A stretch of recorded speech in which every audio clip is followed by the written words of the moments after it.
right all the way to the end of the hallway. There are codes right at the check-in desk to let you know how to get into the bathroom. Alrighty, I'm gonna get started in the next 2 or 3 minutes. Feel free to grab coffee and things.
Sorry, I was like, I'm about to get started right now.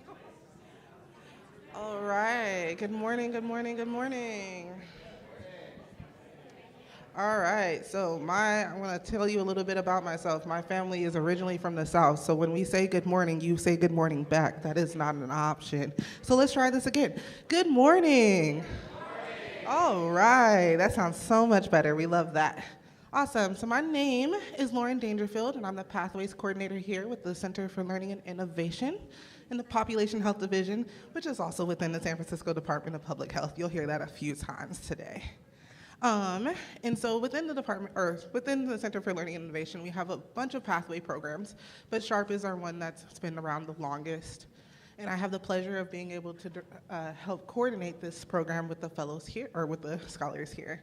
So before we really get started, we're gonna start with the land acknowledgement, and we're gonna have Jamie Maharas from another one of our programs give that. Hi everybody, how are we doing today? Really land acknowledgement real quick. So the Ramaytush Ohlone Land Acknowledgement Contributions. The Population Health Division acknowledges that we are on the unceded ancestral homeland of the Ramaytush Ohlone, who are the original inhabitants of the San Francisco Peninsula. As the indigenous stewards of this land and in accordance with their traditions, the Ramaytush Ohlone have never ceded, lost, nor forgotten their responsibilities as the caretakers of this place, as well as for all peoples who reside in their traditional territory. As guests, we recognize that we benefit from living and working on their traditional homeland. We wish to pay our respects by acknowledging the ancestors, elders, and relatives of the Ramaytush community and by affirming their sovereign rights as First Peoples. Thank you.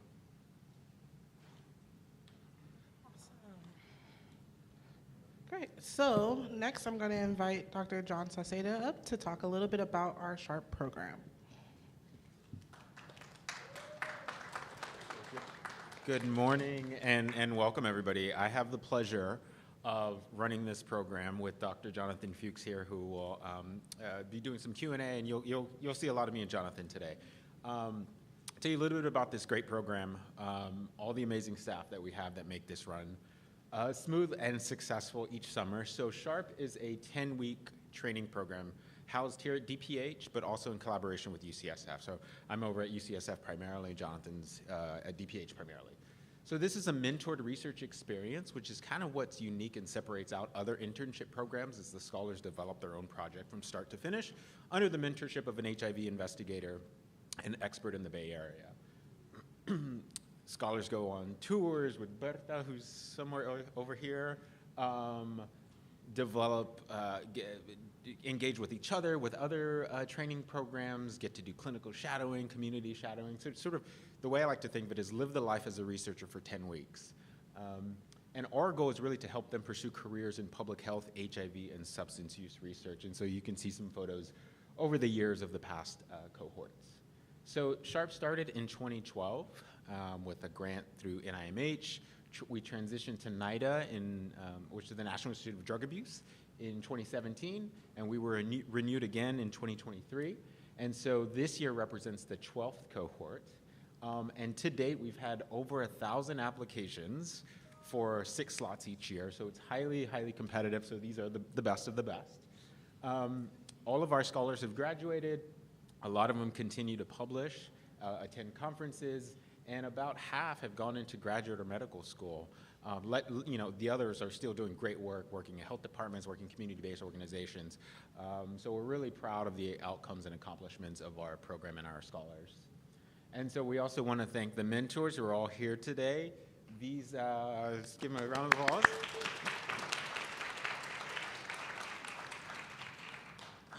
Per the NIH rules, we can't actually pay the mentors on this particular grant. So they do this voluntarily because of the love of mentoring, the love of developing the careers of the future generations, and have put in countless hours. So thank you, thank you, thank you, mentors. This program is, we can't run this without you. So here's our list. And again, we're grateful for, there's so many people behind the scenes that keep this program running. And we have a new website that's coming out, and so it should be a little bit easier to navigate. I know some people have problems with it, but we're looking forward to launching this. And please spread the word, and we're in for a great set of talks today. So I'll pass it to Lauren for our opening remarks and from our speaker.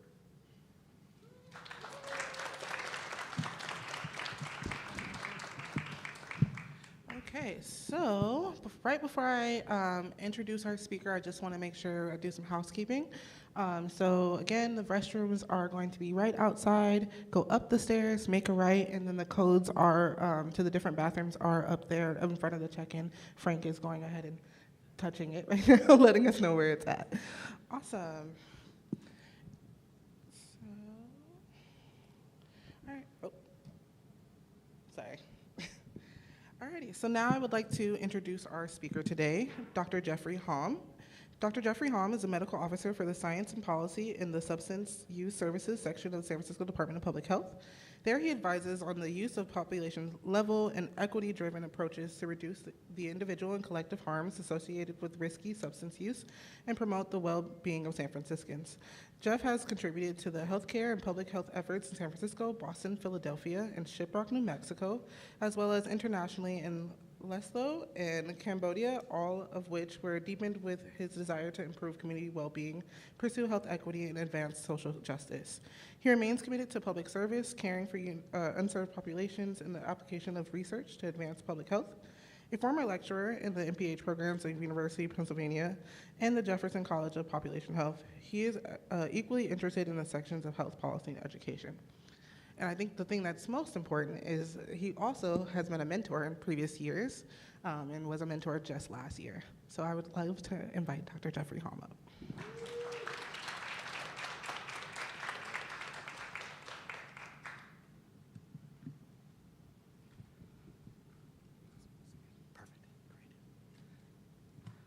All right, well, thank you for the introduction, and good morning, and thank you, Dr. Fuchs, Dr. Savceda, for the invitation to be here.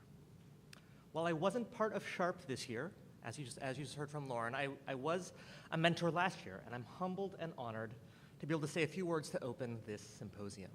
This is a fantastic and inspiring program, and I very much look forward to celebrating with you all today.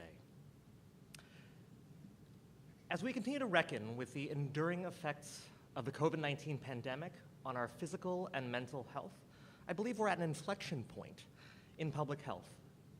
No longer a field that works behind the scenes, public health has been and will continue to be thrust to the fore to address many major challenges that we face today.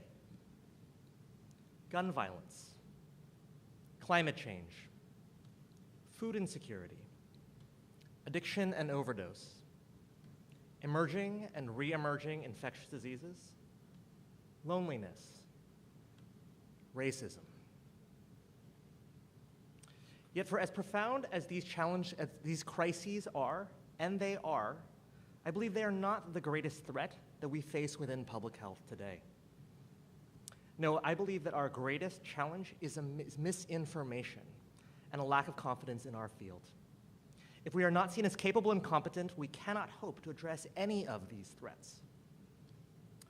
Trust is our currency in public health.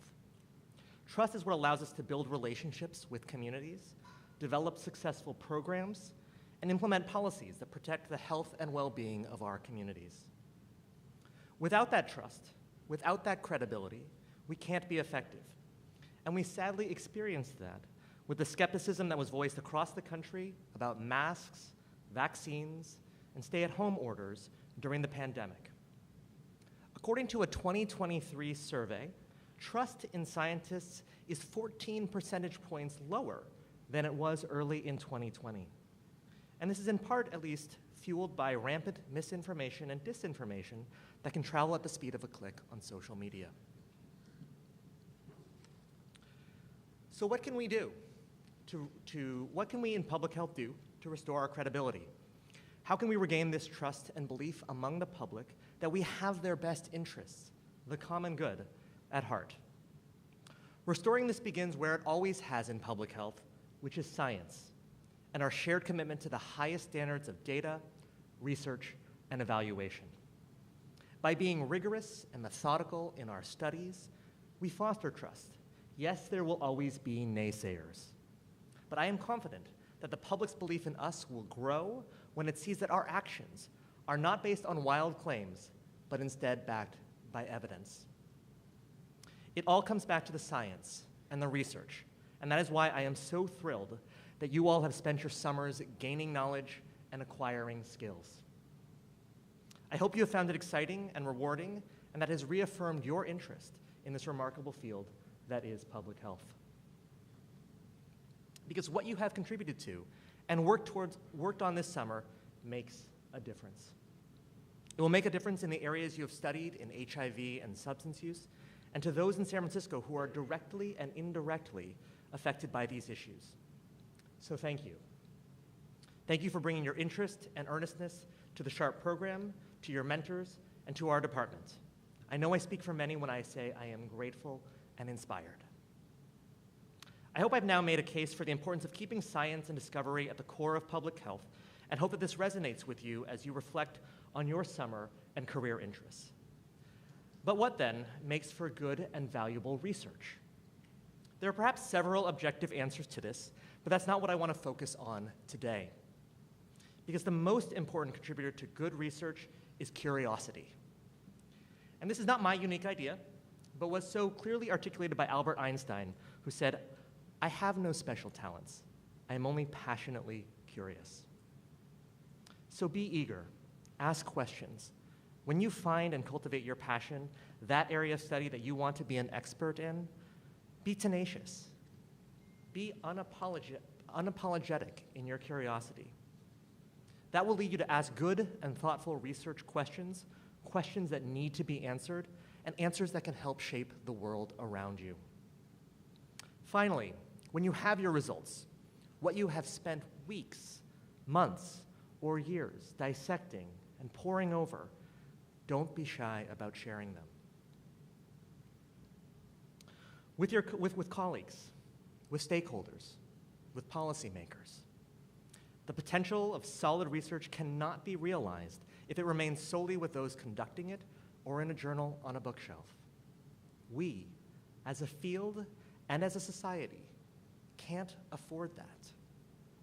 Your work and that of your collaborators is too important. We too often feel in public health that we should be stewards of high-quality research, but that then the data should speak for themselves.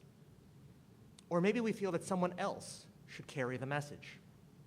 Too frequently, I've seen my colleagues believe that using their research for advocacy somehow reduces their legitimacy or impartiality, but it does not.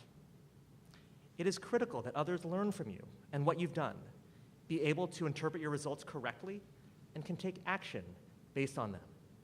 I cannot overemphasize the importance of researchers communicating their findings, and good communication contributes to trust.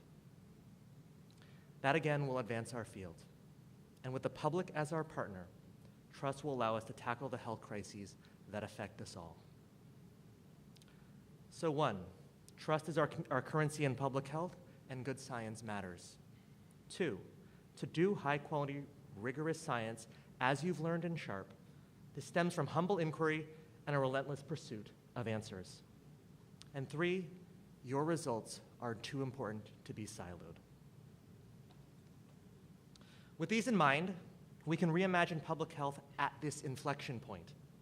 This quote comes from a campaign from my friends and colleagues at Vital Strategies, which says, "We're reimagining public health as for everyone, by everyone, and central to our lives." And so I hope that you'll join them and me in reimagining public health in this way as we emerge further from the pandemic. You are future leaders in public health and healthcare. I know you will do great things, and we will be here cheering you on. Thank you for all you've brought to our department and the city this summer and the projects you're about to present, and thank you for having me here today.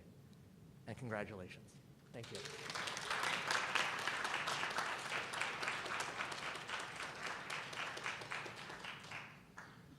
Alrighty. So the time has come. Alrighty, so I will begin our student presentation section by introducing our first scholar. Juan Carlos is a recent graduate from San Francisco State University, where he graduated as a dual major in psychology and cell molecular biology. He spent 2 years as a research assistant at the Time Lab run by Dr. Zena Mello, and is also a member of the 2023 Aspiring Physicians Cohort organized by the UCSF Latinx Center for Excellence. He hopes one day to study medicine and also become a doctor. Awesome.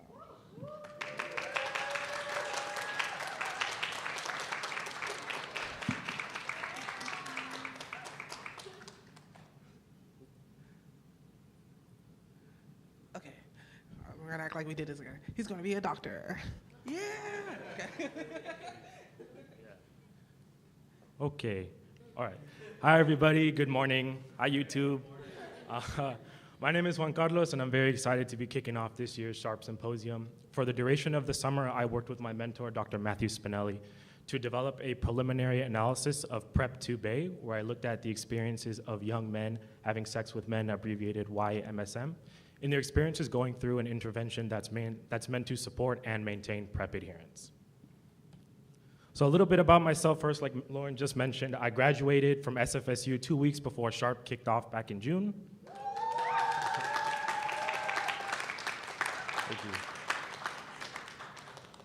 Thank you.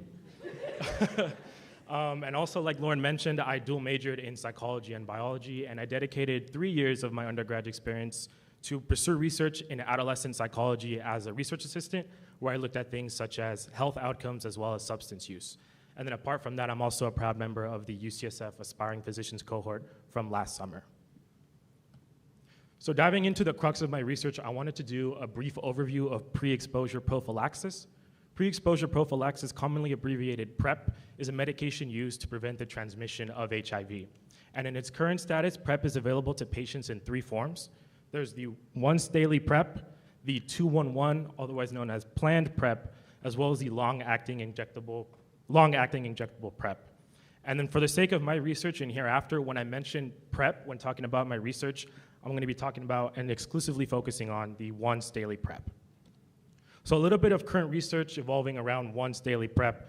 Once daily PrEP has been identified as being extremely effective against preventing the transmission of HIV. However, there have been identified certain contextual factors that lead to PrEP discontinuance, and counseling services have been identified as ways to help individuals stay on PrEP. And specifically within counseling services, addressing such contextual factors such as mental health, substance abuse, and as well as adhering to medication counseling can help individuals stay on PrEP. Oops. So out of that research, PrEP 2B was born. PrEP 2B stands for PrEP, Point of Care Brief Intervention for Adherence Among Young Men Having Sex with Men. Intervention for PrEP 2B is an intervention for YMSM PrEP users aimed at maintaining and/or fostering PrEP adherence through motivational, behavioral, and informational enhancement. And at the bottom, I've included a brief figure about the 2 important components of PrEP 2B. The intervention aims at combining motivational interviewing as well as with a unique urine tenofovir test to foster that target behavior of daily PrEP adherence. So moving on to the 2 important factors that I just mentioned, when talking about the urine tenofovir test, I do have to give a brief lecture on what exactly tenofovir is. So the goal of an individual who's taking once daily PrEP is to build up levels of this chemical called tenofovir. And tenofovir essentially acts as the HIV shield, preventing the transmission of HIV. So essentially how the urine tenofovir test works is that it's self-administered, meaning that the patient can perform it themselves, and they load a sample of their urine into the test strip, and then if there are detectable levels of tenofovir in their urine, the test will appear positive, and if not, it will appear negative. The test can detect 4 to 7 days of PrEP adherence, so if an individual starts PrEP, within 4 to 7 days, it should appear positive, and then results take around 3 minutes to appear. And then a little bit about motivational interviewing. In general, motivational interviewing is meant to address ambivalent feelings and foster behavioral change. And then within the context of PrEP 2B, motivational interviewing was used to allow the participants to talk about PrEP reflection as well as commitment and address those contextual factors such as mental health, substance use, and navigating relationships. So this leads me to my research question that I curated, which was, what were the experiences of YMSM individuals, that's young men having sex with men, in a multi-level intervention to support PrEP adherence? And then I also curated a second research question that kind of helped me along through my project, which was, do these experiences fall within the theoretical framework of acceptability for healthcare interventions? I'll be abbreviating that because it is a mouthful. I'll be abbreviating it to TFA, and I'm going to be talking about it once I introduce my methods right now. So I wanted to first mention how PrEP 2B was implemented. There was a cohort of 60 participants who were recruited to participate in the intervention, and the only stipulation that they needed to fit was that they had to be planned on taking PrEP for 3 months after starting the intervention. And the entirety of PrEP 2B was conducted remotely beginning in early 2024. And at the bottom, I've curated kind of a timeline of the participants as they went through the intervention. So for 3 months, they began with 1 session where they performed a urine tenofovir test themselves in the presence of a counselor, and then that same counselor also provided motivational interviewing. The same exact structure was used in session 2, And then afterwards, with a qualitative interviewer, they conducted an exit interview where they had the opportunity to share their experiences in the intervention. And then finally, once all that data was curated from the exit interviews, we moved on to a qualitative analysis. And I wanted to highlight the parts that I specifically was a part of. So I worked very closely with the qualitative interviewer to get those transcripts and the recordings of all the experiences from the participants who did the exit interviews. And then I started the qualitative analysis for the purpose of curating this project. Moving on to the exit interview themselves. So out of those 60 participants who were in the cohort for Prep 2Bay, 20 were conveniently selected to conduct exit interviews. All of the exit interviews were conducted via Zoom, and I was able to summarize the entirety of the exit interviews into 3 important questions that all the participants essentially had to answer. So starting with their thoughts on doing that urine tenofovir test, their experiences during the motivational interviewing sessions, and as well as their current thoughts on PrEP. So now I wanted to bring in the theoretical framework of acceptability. So from my perspective, I had all these interviews, I had all this data, but I needed sort of a magnifying glass to take a look at everything. And that's where the TFA comes in. The theoretical framework of acceptability in layman's terms is essentially a construct used to identify whether a healthcare intervention is deemed acceptable or not. So as you can see from the figure that I provided, there are 7 different themes. And what I was essentially doing is reading and looking at the experiences of the participants and seeing where those experiences fit in this model. And out of the 7 themes on the TFA, I decided to focus on 5. And those 5 are affective attitude, essentially how an individual feels about the intervention, burden or the perceived amount of effort that they had to put into it, intervention coherence or how well do they understand all of the components of the intervention, perceived effectiveness, which is essentially the extent to which they understand what the intervention is supposed to be doing, and also self-efficacy, which is the participant's confidence that they can actually perform the behaviors in the intervention. So moving on to my results, I first wanted to present the first theme, which was effective attitude. So there was this really well-curated question from the exit interview that asked 3 words to describe Prep 2Bay. So every participant provided their 3 words, and I threw them all into this figure called a word cloud. And essentially, the way the word cloud works is that the bigger the word appears, that word was repeated more often. So looking at the figure here, you can see that words such as easy, informative, beneficial, engaging, comfortable, helpful, those are the most commonly used to describe Prep 2Bay. So for burden, I wanted to include 2 positive things about the intervention that came up frequently, as well as 1 negative on the right. So starting with the left, this participant stated it very well, where they mentioned that I'd already had an established relationship with the counselor, and so it was a lot easier just to talk about pretty much anything with her at that point. What they're referring to is the fact that across both of those sessions that I mentioned, they got to see the same counselor, and for them, that made the intervention a lot easier because it allowed for the relationship to flow and the conversation to flow from one session to another. And at the bottom, a participant highlighted what a lot of other individuals stated, which was that they were able to just do it all from home and made it very easy and convenient. Oops. So moving on to the negative, I wanted to read out what a participant mentioned that I saw a lot, which was that I guess like my biggest piece of feedback with the urine test was it wasn't super intuitive, marking if the medicine was in your bloodstream or in your body in general. I got the feeling that there were some participants who kind of seemed confused about how the urine test worked, as well as what was the point of doing it along with the motivational interviewing. But to kind of spin a negative and turn it into a positive, I noticed that there were a lot of participants who enjoyed just doing the intervention in the presence of a counselor, because there were others who preferred to just do it all alone, but there were also some participants who pointed out that doing it in the same space as a counselor was very effective. So just to read out the quote that one participant provided was, I think having someone there to tell you the result versus just seeing a piece of paper and then having, if there's any questions or just the explanation of what the urine test is. For perceived effectiveness, I was kind of looking for those like aha moments when the light bulb kind of went on in the participant's mind when they started to understand everything that was going on and what the point of the intervention was. So I wanted to highlight one participant who said, I would say that Prep 2Bay is about my well-being and my mental health, and also the way that I use PrEP and kind of how those 2 things maybe interact with each other and how one might affect the other. And then at the second quote, this participant was specifically highlighting the urine tenofovir test when they mentioned that I think it makes most sense for providers to give a test like that, referring to the urine test. I do think there is a benefit for individual use for your own kind of peace of mind to see for your own benefit. What they're referring to is that it's kind of like a biofeedback marker. So essentially when they see that the urine tenofovir test is positive, there's like a feeling of confidence because they know they're protected from HIV because they've been adherent to their medication. Oops. Oh, okay. So for self-efficacy, I kind of wanted to pick a culminating quote and look at the participants, as they kind of went through the intervention and they started to understand that their behavior was greatly impacted and they were better able to adhere to PrEP. So this participant beautifully summarized it when saying that after doing it, referring to the urine test and discussing it, I guess I felt empowered. What I'm doing is working, reassuring. And this goes back to hitting that target behavior of daily adherence to PrEP. This participant, as well as others, felt that the intervention was really impactful in achieving that. So moving on to my discussion, I wanted to conclude that the thematic analysis that I performed of PrEP to BAE, using that theoretical framework of acceptability, demonstrated high acceptability among the participants when referring to PrEP to BAE. And then those 5 themes that I touched on from the TFA highlighted important aspects of PrEP to BAE, fostering that targeted behavioral change in daily adherence to PrEP. And then finally, I wanted to highlight the notable aspects of the intervention that led to acceptability, specifically doing the intervention with a counselor, having the same counselor for the duration of PrEP to BAE, as well as a remote format, which for some participants was incredibly convenient. For the limitations that I wanted to acknowledge, I wanted to state that participants entered the intervention with varying levels of PrEP adherence and PrEP history, meaning that there were individuals who had been taking PrEP for a long time and who had already adhered to PrEP, so maybe they didn't get the most benefit out of the intervention. And then also that participation in the intervention required some 4 things, including knowledge of technology because it was all remote, internet access, a private space to conduct those sessions with a counselor, as well as an address to receive the urine test that they performed with the counselor.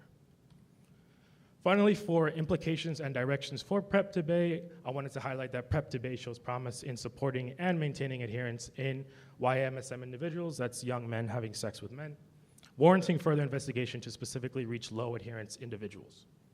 The PrEP to BAE model may also be utilized to reach different populations, and some of those populations that I thought of was unhoused or housing insecure individuals, in-person PrEP to BAE, such as in a clinic, or maybe at a CBO, at a community-based organization in person, as well as non-YMSM individuals. Finally, I just wanted to give a few acknowledgements. I wanted to give a huge thanks to my fantastic mentor, Dr. Matthew Spinelli. I wanted to highlight the incredibly hard work of Dr. Delaram Ganouni. Delaram was actually the qualitative interviewer who met with all the participants to conduct those exit interviews, and that gave me access to all the data. The entire PrEP to BAE team, and I also wanted to give a huge shout out to all of my mentors that I've had thus far, especially highlighting Dr. Zena Mello and all the fantastic folks at the Time Lab, and also to the folks who coordinate the Aspiring Physicians program, as they were the ones who first got me in touch with Sharp. And then finally, of course, I wanted to thank the Sharp team and all of my fellow scholars. The ability to, okay, I can just continue. But the opportunity to take what I learned doing adolescent psychology research and then taking all of those skills and implementing them into the fields of medicine and public health have been incredibly impactful as I make my way, hopefully, to medical school. Thank you. Thank you.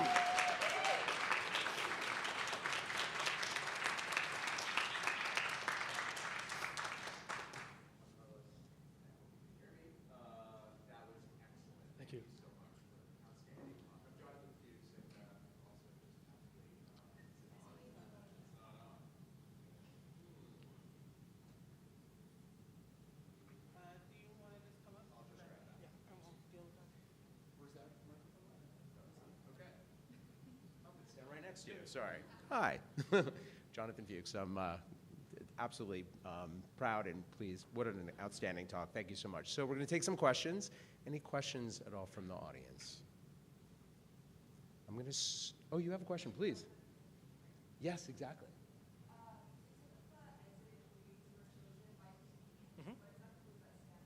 Yeah, so convenience basically means that if you remember that timeline that I showed of session 1, session 2, essentially the participants who were first to finish those sessions were called back for the exit interviews. So it was the first participants who went through basically the counseling sessions of PrEP to BAE.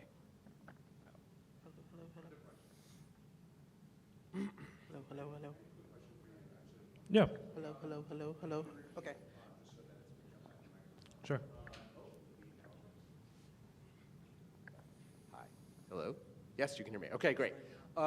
So just in terms of that, you shared that some of the participants felt that performing the urine tenofovir test, they had some challenges with it. It's interesting after COVID where people became very familiar with self-testing. I'm curious, did they have any suggestions on ways to make it more acceptable or easier to use it? Yes. Yeah, so the question was any easier ways to use that urine tenofovir test. From what I can remember, there weren't a lot of suggestions to make it easier. What was essentially highlighted was that as soon as they did it, because they did it in the presence of a counselor, having the counselor right there and being able to ask questions, interpret the results, and then kind of transition into those conversations related to their relationships, mental health, substance use, that was most impactful.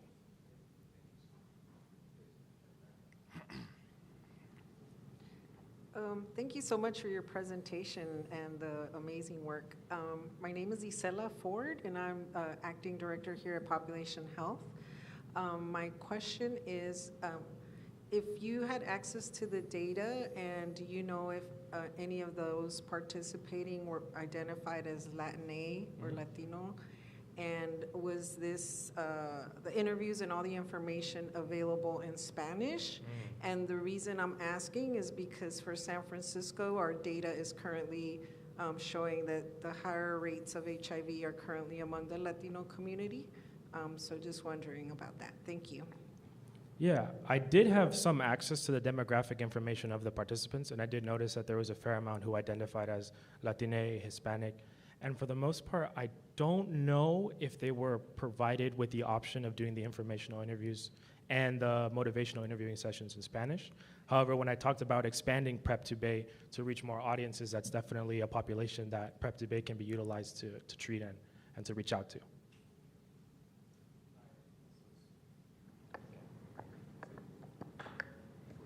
This was for my career development award, so I was on a tight budget, so I was sort of relying on the graduate students I had access to. But I think for the future, it would be great to have a bilingual intervention. A lot of folks were recruited here and in Miami, just based on where the two study sites were, so Spanish would have been nice. Please join me in congratulating one of Thank you. Thank you.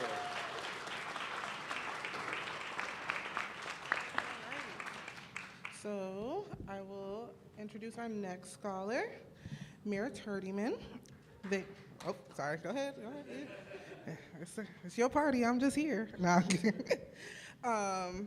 Mira Turdyman is a rising senior at Pomona College, majoring in applied mathematics and minoring in women and gender studies. Their research interests revolve around social determinants of health, with a specific focus on substance abuse and harm reduction practices. They are particularly interested in issues related to trans and genderqueer health and are dedicated to advocating for the expansion of healthcare and public health systems to be more inclusive and accessible for trans individuals. In the leisure time, Mira volunteers as a elementary school tutor and is a member of Pomona College's cross-country team and dance team. Oh, I just learned that today. And enjoying crocheting. Thanks to the Sharp program, Mira is interested in working in the field of HIV or substance use, and either through research or nursing. Please join me in inviting Mira up.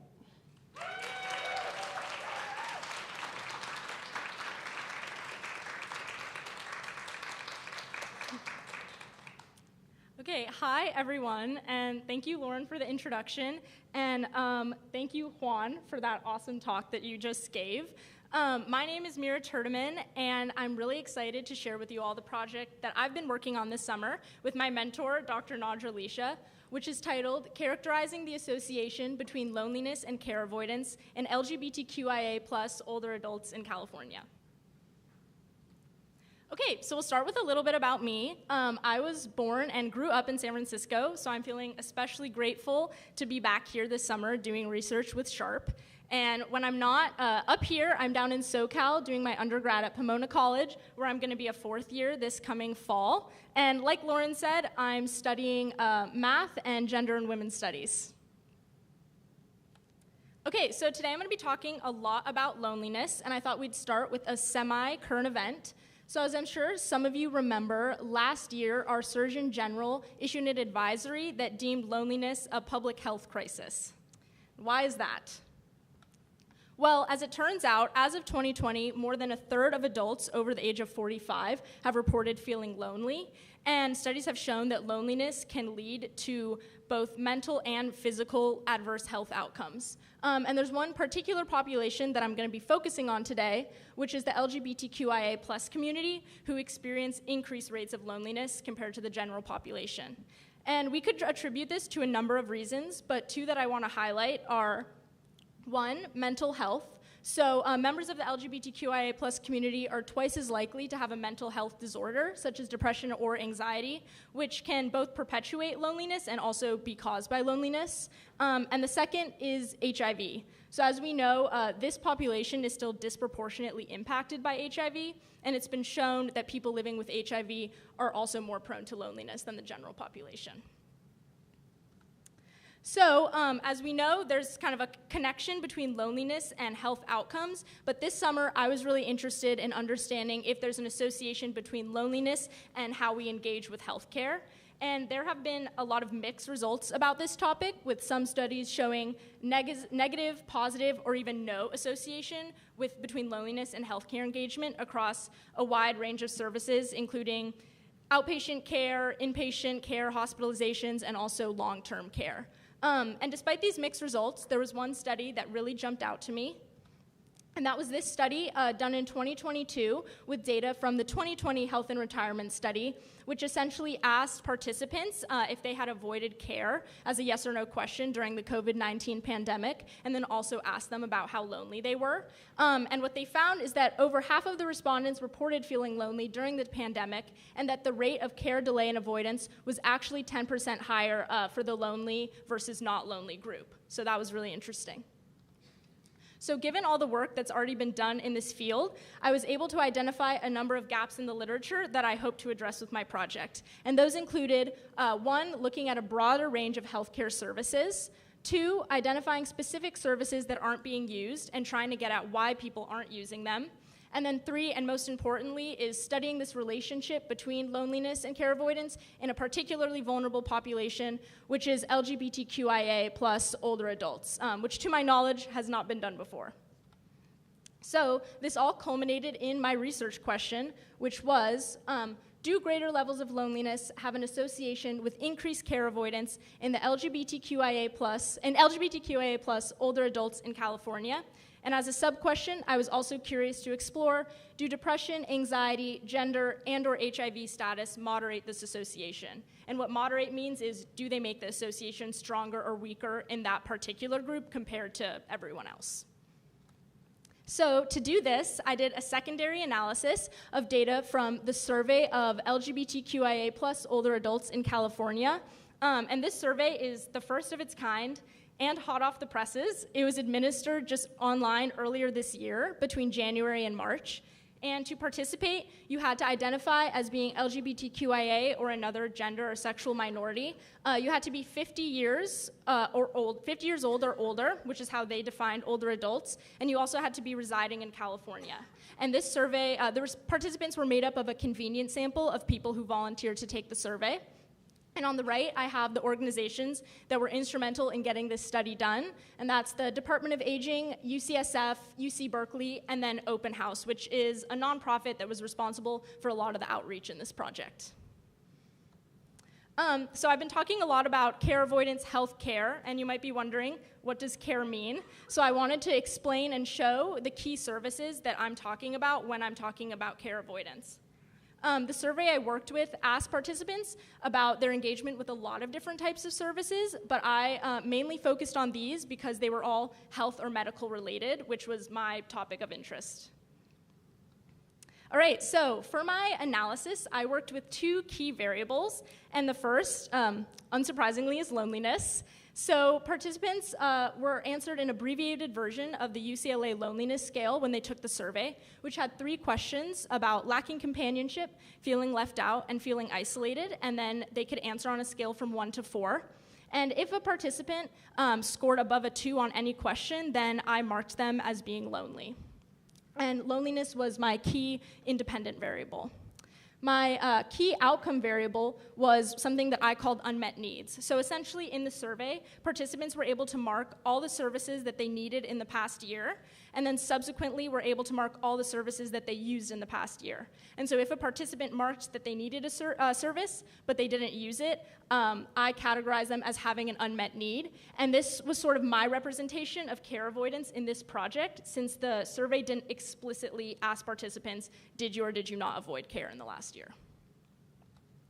All right, so now to get into the bulk of my analysis, I did a logistic regression to estimate the association between loneliness and unmet needs, both of which I ended up dichotomizing because there wasn't a lot of variability in the sample that I worked with, and my sample size ended up being around 2,600. Before I got into the regression, I did a descriptive analysis of service utilization patterns to get a better sense of what was, what services people were using or not using. And then I got into my regression, and I won't go into too much detail, but essentially I started with an unadjusted model, just looking at my two key variables. Then I tested the moderators that I was interested in, which as a reminder were gender identity, anxiety, depression, and HIV status. And then I finally progressed to a fully adjusted model, which had 13 other covariates. So just to go in a little bit more detail about that final model, I wanted to share with you all the covariates that I adjusted for. So the first group were just kind of some baseline demographic and clinical covariates, but then more interestingly, I added in this second group. And so since I was really interested in parsing out that relationship between loneliness and care avoidance, I had to adjust for things that might impact either of those variables. So for example, things like insurance, finance insecurity, and access to transportation might impact whether or not a person is using services, so I needed to adjust for those. Similarly, things like relationship status or living with others might impact loneliness, so I threw those in the model too. All right, so now to get into the results, which is the most exciting part. So this is my table 1, and I'll just briefly describe what my cohort looked like. It was predominantly around 80% white, also predominantly cisgender. Around 50% of participants had a graduate degree, and then around 80% were HIV negative. What's important to note is that across all of these demographic covariates, there was a small p-value, which indicates that there's a statistically association with each of these demographics and my outcome. Particularly, I want to draw your attention to gender, loneliness, and then depression and anxiety, which were the variables I was interested. So we can see that all of these are associated with my outcome of having an unmet need or not before doing the adjusted model. All right, so now I'm going to talk about service utilization for a bit. So around 21% of all people who responded to the survey had at least one unmet need, with the most commonly cited unmet need being dental services. So we can see around 44% of people who had an unmet need said that dental care was one of them. And then if we look at reasons why people weren't using care, we can see that difficult to access and may not qualify were the top 2 most commonly reported reasons. However, I want all of us to see that not LGBTQIA+ friendly and past experiences of mistreatment both had over a 10% reporting rate as reasons that people weren't using care. And that's a pretty big number. All right, so now to talk about the model. So as I said, I ran 4 models, and the key takeaway for all of you today is that there was a statistically significant relationship between loneliness and care avoidance across all of the models, so even after adjusting for moderators and covariates. And if we look at model 4, which was my final fully adjusted model, we can see that loneliness has an odds ratio of 1.85. And so what that means is that a lonely participant has 1.85, or an 85% increased likelihood odds of having an unmet need as compared to a not lonely participant. And if we look at the 95% confidence interval, that doesn't include 1. So for just a little statistics lesson, what that means is that this result is significant at a p-value of 0.05. Also important to note that depression, anxiety, HIV status, and gender ended up not being significant moderators of this association.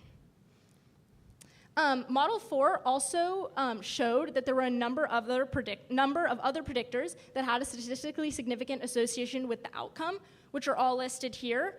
And I want to draw attention to PHQ, which is a measure for depression, so we can see that participants who were depressed had an increased odds of having an unmet need as compared to participants who weren't. So although depression wasn't a significant moderator of the association between loneliness and care avoidance, it was a significant predictor of my outcome.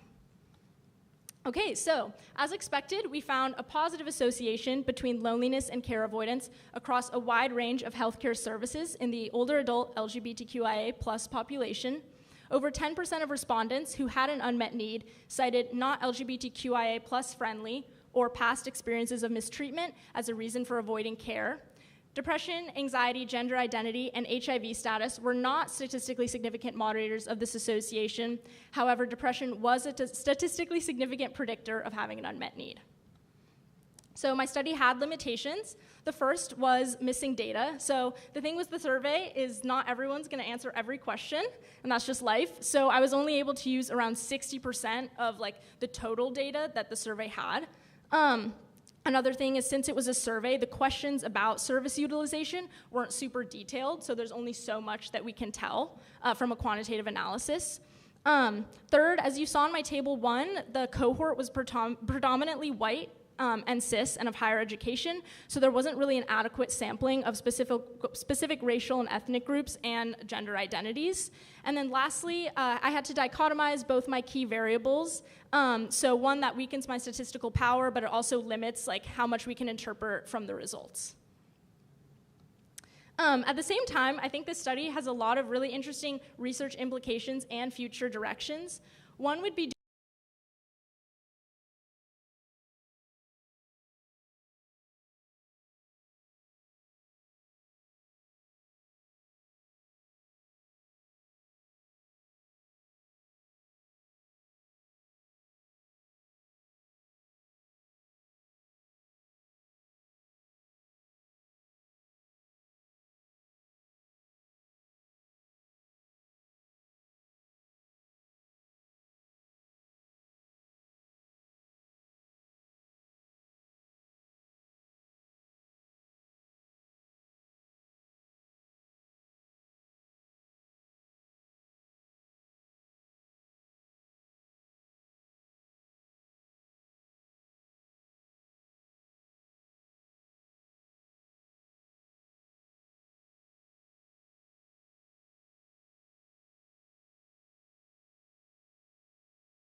It's low. It's low. You have to turn it up.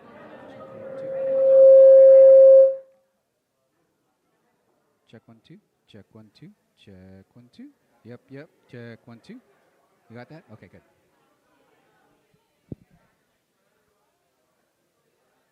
Check 1 2. Speaker.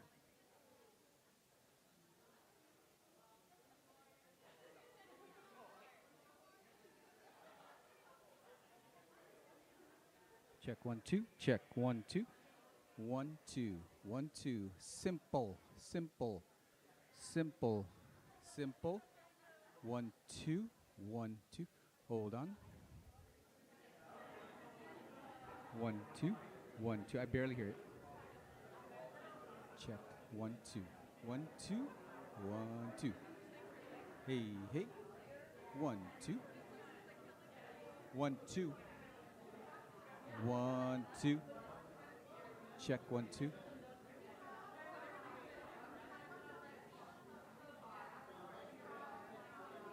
Simple, simple, simple. Watch the audio. Watch the audio. Watch the audio. Check 1 2. 1 2.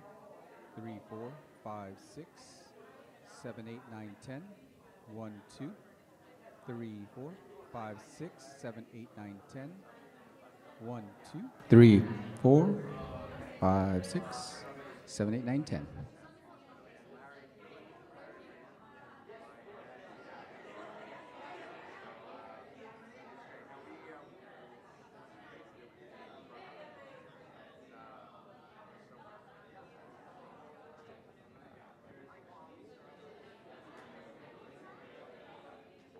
One, two.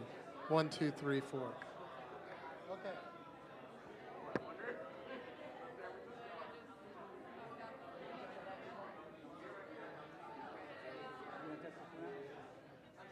Check 1 2. Check 1 2. Yep, yep. Check 1 2.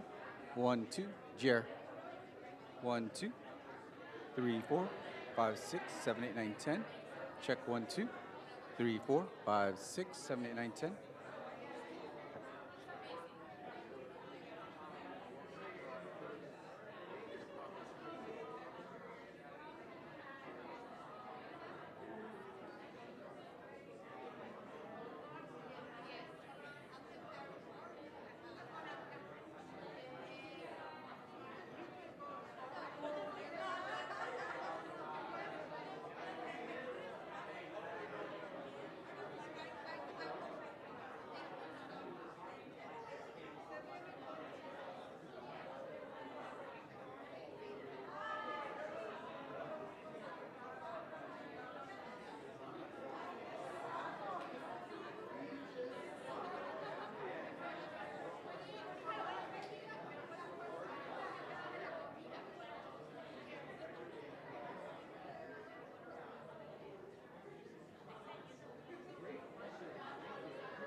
How do we do?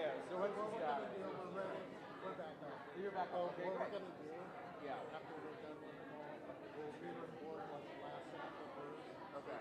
We can edit it after. Okay, great. So that she'll have it. You know where. Yeah, I can go back and help. Okay, naming, just review all the photos. Right, after all that. So we'll Okay. just stay, we'll Okay, stay. I appreciate that. Thank you. No What problem. happened? From like power? This breaker, Just like, that AC unit. So I actually plugged into a different one. So, but I guess they intermixed and something. It's never happened. Yeah, no. Because we don't pull that much. No. Right, that's very odd. Okay.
food, so tell folks to come.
Alrighty, folks, we'll be coming back in 2 minutes. In 2 minutes, we'll be starting back.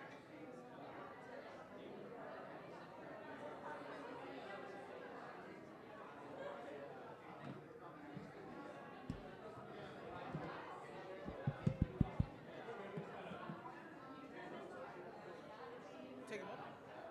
I'm putting it back on the screen. Yeah, yeah.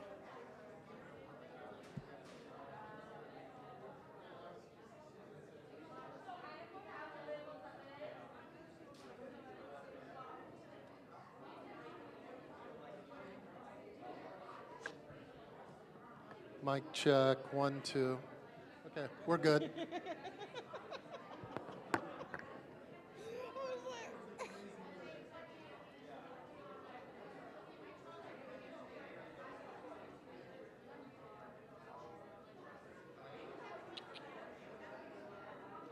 be prepared.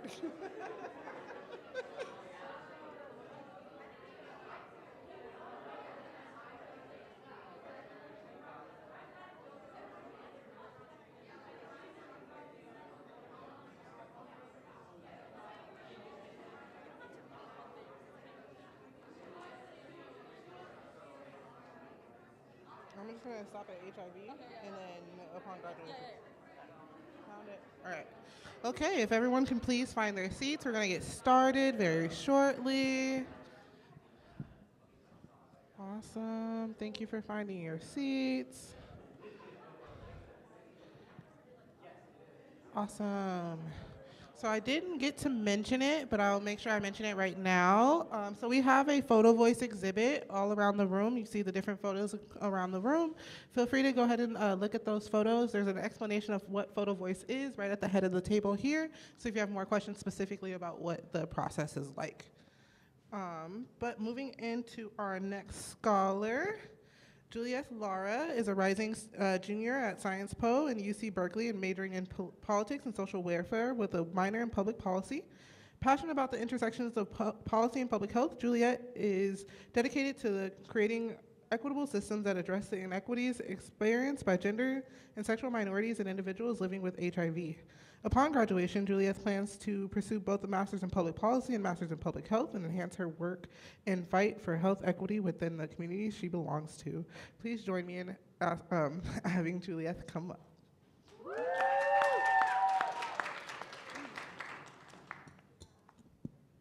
Is this volume okay with everyone? Okay. Good morning and hello. Thank you all for coming, and thank you, Lauren, for the introduction. Again, as Lauren said, my name is Juliet Lara, and today I will be presenting my work on the relationships between socioeconomic status, gender, and barriers to mental health among older adults living with HIV in California. And this project was in collaboration with my mentors, Dr. James Brennan and Dr. Anissa Flengy.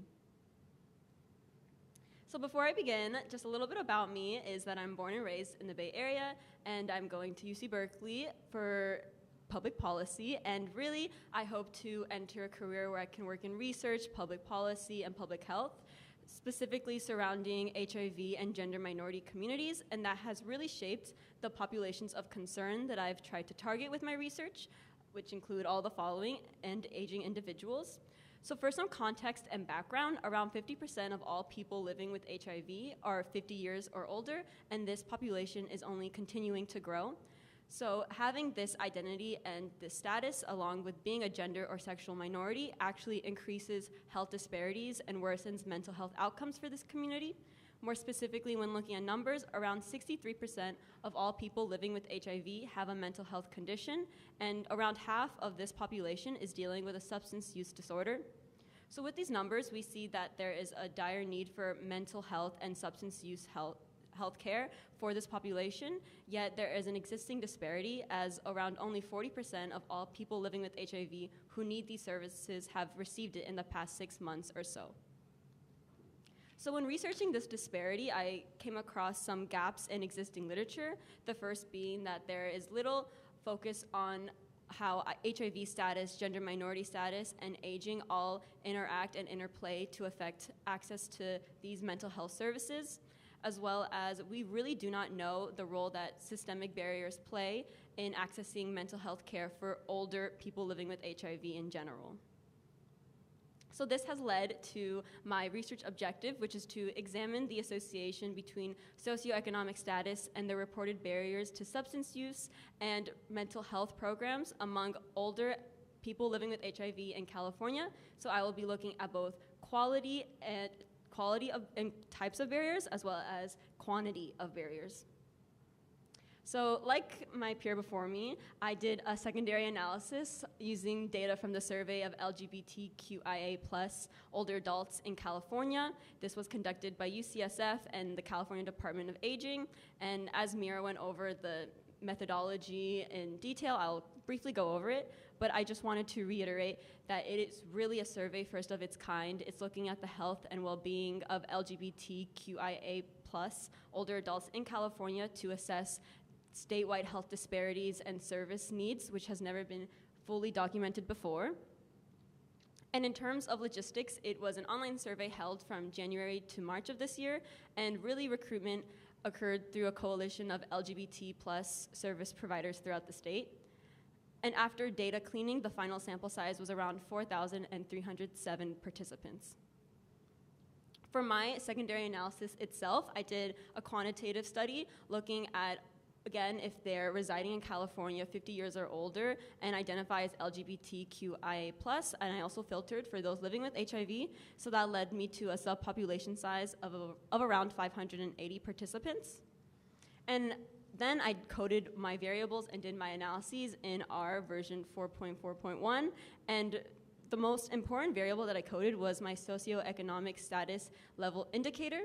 And according to previous literature, I dichotomized it, so those who have over $100,000 in assets were grouped in the high SES category, while those who have under $100,000 in assets were grouped in the low SES category.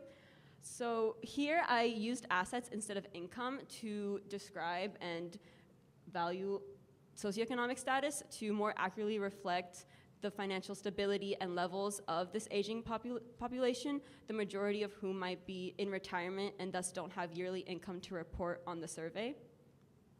I also dichotomized my covariates in a similar way. As you can see on the screen with gender, I coded all of those with a gender minority identity, such as being transgender or non-binary, as 1, while those who are gender non-minorities or cisgender as 0.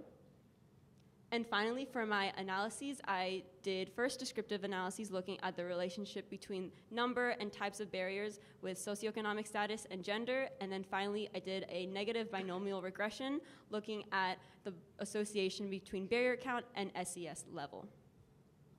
So here is just a visualization of my methodology when it comes to doing my analyses. So first you can see my covariates are gender, insurance, region, race, and ethnicity. And then my independent variable was my SES indicator, where I dichotomated the asset level. And finally, my dependent variable was a question on the survey asking the reasons why these participants did not use mental health or substance use programs when needed. So to get a better understanding of the population we are working with, let us look at the key demographics. The majority of individuals in this survey identify as a cisgender man.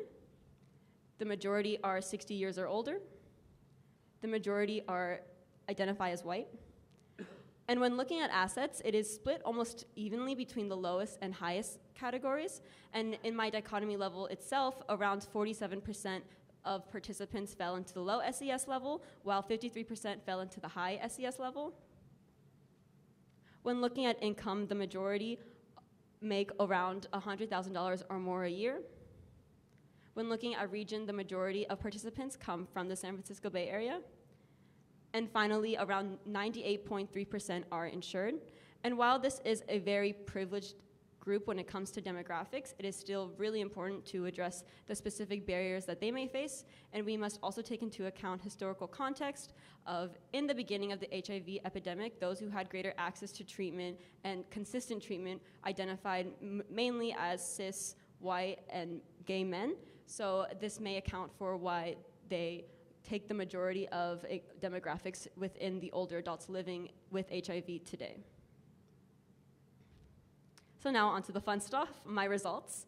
So here I have my first model, which shows a descriptive analysis between the count of barrier types and SES levels. So as we can see, the majority of participants, regardless of SES level, identified difficult to access, may not qualify, and too expensive as the most prevalent barriers to receiving mental health or substance use services. And finally, when looking both specifically at low and high SES level, those in the lowest category reported the most barriers overall. For my second model, I did, again, a descriptive analysis looking at the count of barriers and its relationship with its relationship with SES level and gender minority status. So as we can see, first, when looking at both low and high SES level, those in the low SES category reported more barriers overall. And when looking at gender more specifically, it was actually gender non-minorities that reported fewer barriers than their gender minority counterparts, which was an unexpected relationship that I will be delving into later on. And finally, I did a negative binomial regression looking at the association between the count of barriers and SES level. So first, we can see a strong positive association with low SES level and a greater number of barriers reported. And this is, again, statistically significant, as I had a p-score of lower than 0.001. And what is interesting is that when we look at our incident rate, it is 0.307, meaning that those in the low SES category actually are 3 times more likely to report barriers than their high SES counterparts. And as you can see also in this graph, there is a negative regression slope, meaning that it is estimated if the number of assets increases for an individual, the number of barriers will actually decrease conversely. And finally, I ran the model again, taking into consideration my covariates, which are race, ethnicity, region, insurance, socioeconomic status, and gender minority status. And before I get into what this means, let me help you interpret the graph. So any covariates that fall across the 0 x-axis means that they are statistically insignificant. Those to the right signify and are associated with an increase in the number of barriers, and those to the left are associated with a decrease in barriers. So when first looking at low socioeconomic status, we can see that it is associated with an increased number of barriers, while gender minority status is associated with a decrease in barriers. And race, ethnicity, region, and insurance status all fall through the 0 x-axis, meaning that they are statistically insignificant in this model.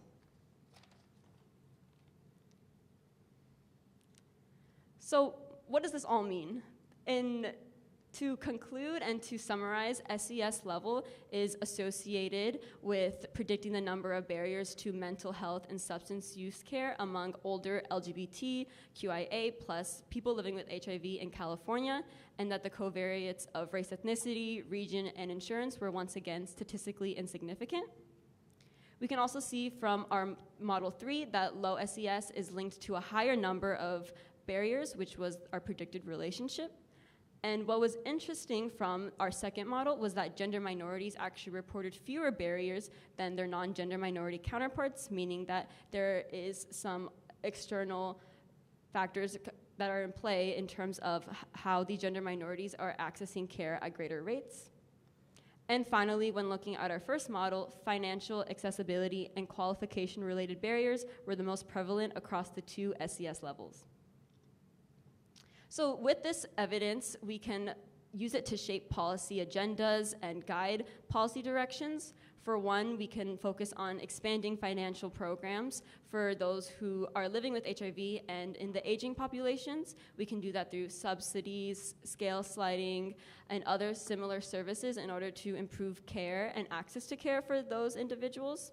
We can also, beyond just affordability, look at accessibility. We can increase the number of patients who receive both HIV and mental health treatment through integrating both services. And finally, we can focus on developing quality care that is tailored towards the needs and challenges of gender minorities, the elder community, and as well as people living with HIV in general. Nevertheless, my presentation and research does have some limitations, the first being that it is a very small study size of people living with HIV who reported barriers, and if you can tell from the charts, not all of the numbers added up to 580 because a lot of these respondents just didn't put anything when reporting barriers. That might be because of missing data or simply because they did not have any reported barriers, but future research needs to look into as to why this is. Finally, there is limited diversity when it comes to participant backgrounds and identities. More specifically, the majority of individuals studied here have insurance, but if we looked at those who are uninsured, we might find greater disparities when it comes to accessing these services, as well as we looked at participants only from California, but if we looked at others with these identities who come from different states who have less supportive infrastructure for people living with HIV, we might again find greater barriers reported. And finally, the way that the variables were dichotomized in the survey may also continue to support a system where those who identify as cisgender, male, or white are seen as the standard or reference in statistical analyses when this isn't the case in reality and may overlook the nuances of those with marginalized identities. Nevertheless, there are some steps we can take to target these limitations and improve future research. The first being to just one, enhance participant diversity and recruit more people living with HIV to take the survey. The second is to do further research into why gender minorities specifically are reporting fewer barriers. We can look into what is working. Is it the government infrastructure that it supports people living with HIV, or is it state level, et cetera? And we can also do further research to see if this trend also applies to the greater population sample of the survey. And finally, we can do follow-up qualitative interviews with all respondents to see if there were any unique barriers that were not reflected or depicted by the traditional questions of the survey. And overall, the association we have found today between socioeconomic status and reported barriers to utilizing mental health and substance use services among older people living with HIV in California needs to continue to be addressed, whether that's through research or policy, to really ensure that there's equitable healthcare outcomes and improved mental health outcomes for this vulnerable population that is continuing to grow. And I'd like to thank my mentors once again, as well as the Sharp leadership, specifically Lauren Dangerfield, my fellow Sharpies, and thank you all for listening today.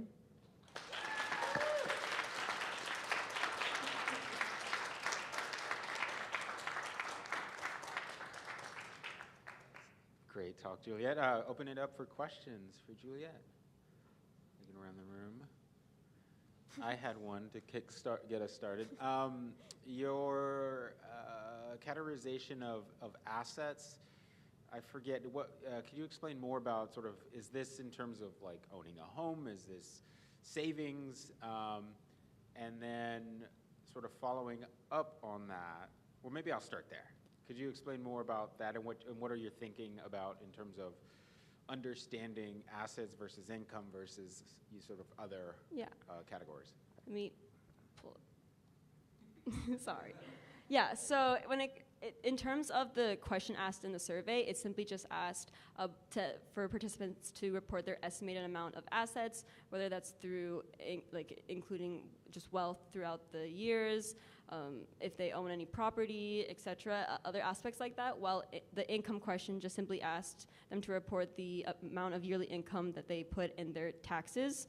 So I chose to use assets rather than income based off previous literature by the University of Chicago, specifically the National Social Life, Health, and Aging Project, as well as yearly income might not accurately reflect those who are retired. And since this is research focused on aging populations who are more likely to be in retirement stages, they cannot report income as needed. So I think assets was a more equitable approach to make sure that all individuals are captured and reflected in the survey, in this research response.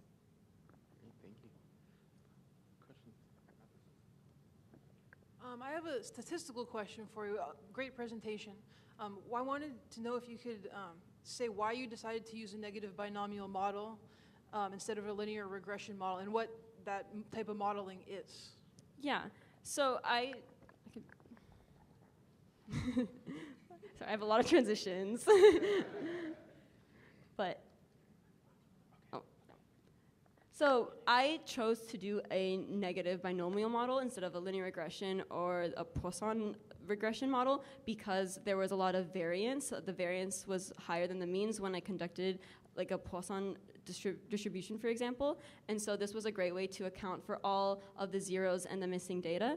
And yeah, it's really just, it was what best fit the model and the data that I had. But in future studies, I would like to use different types of statistical analyses to see if there are better ways to depict and, again, interpret this data. Thank you so much. So we'll congratulate Juliet.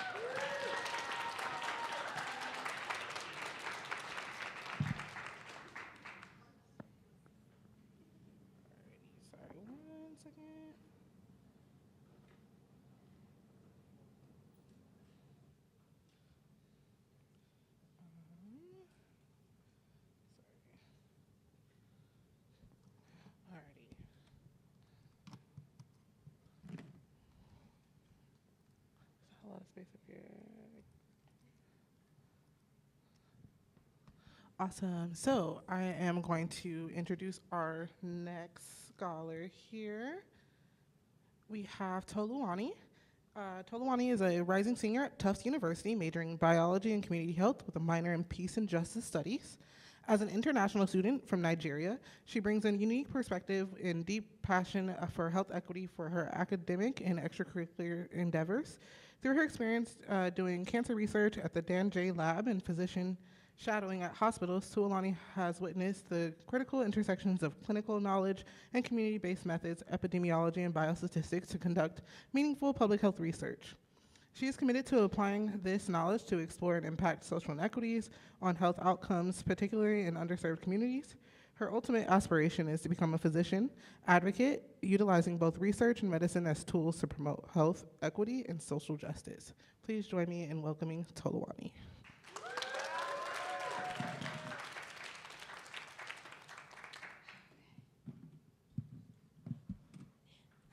Hi, everyone. Thank you, Lauren, for the introduction, and thank you, Juliet, for your amazing talk. Okay, so before we get into this very exciting talk, I'd like to tell you a little bit about myself.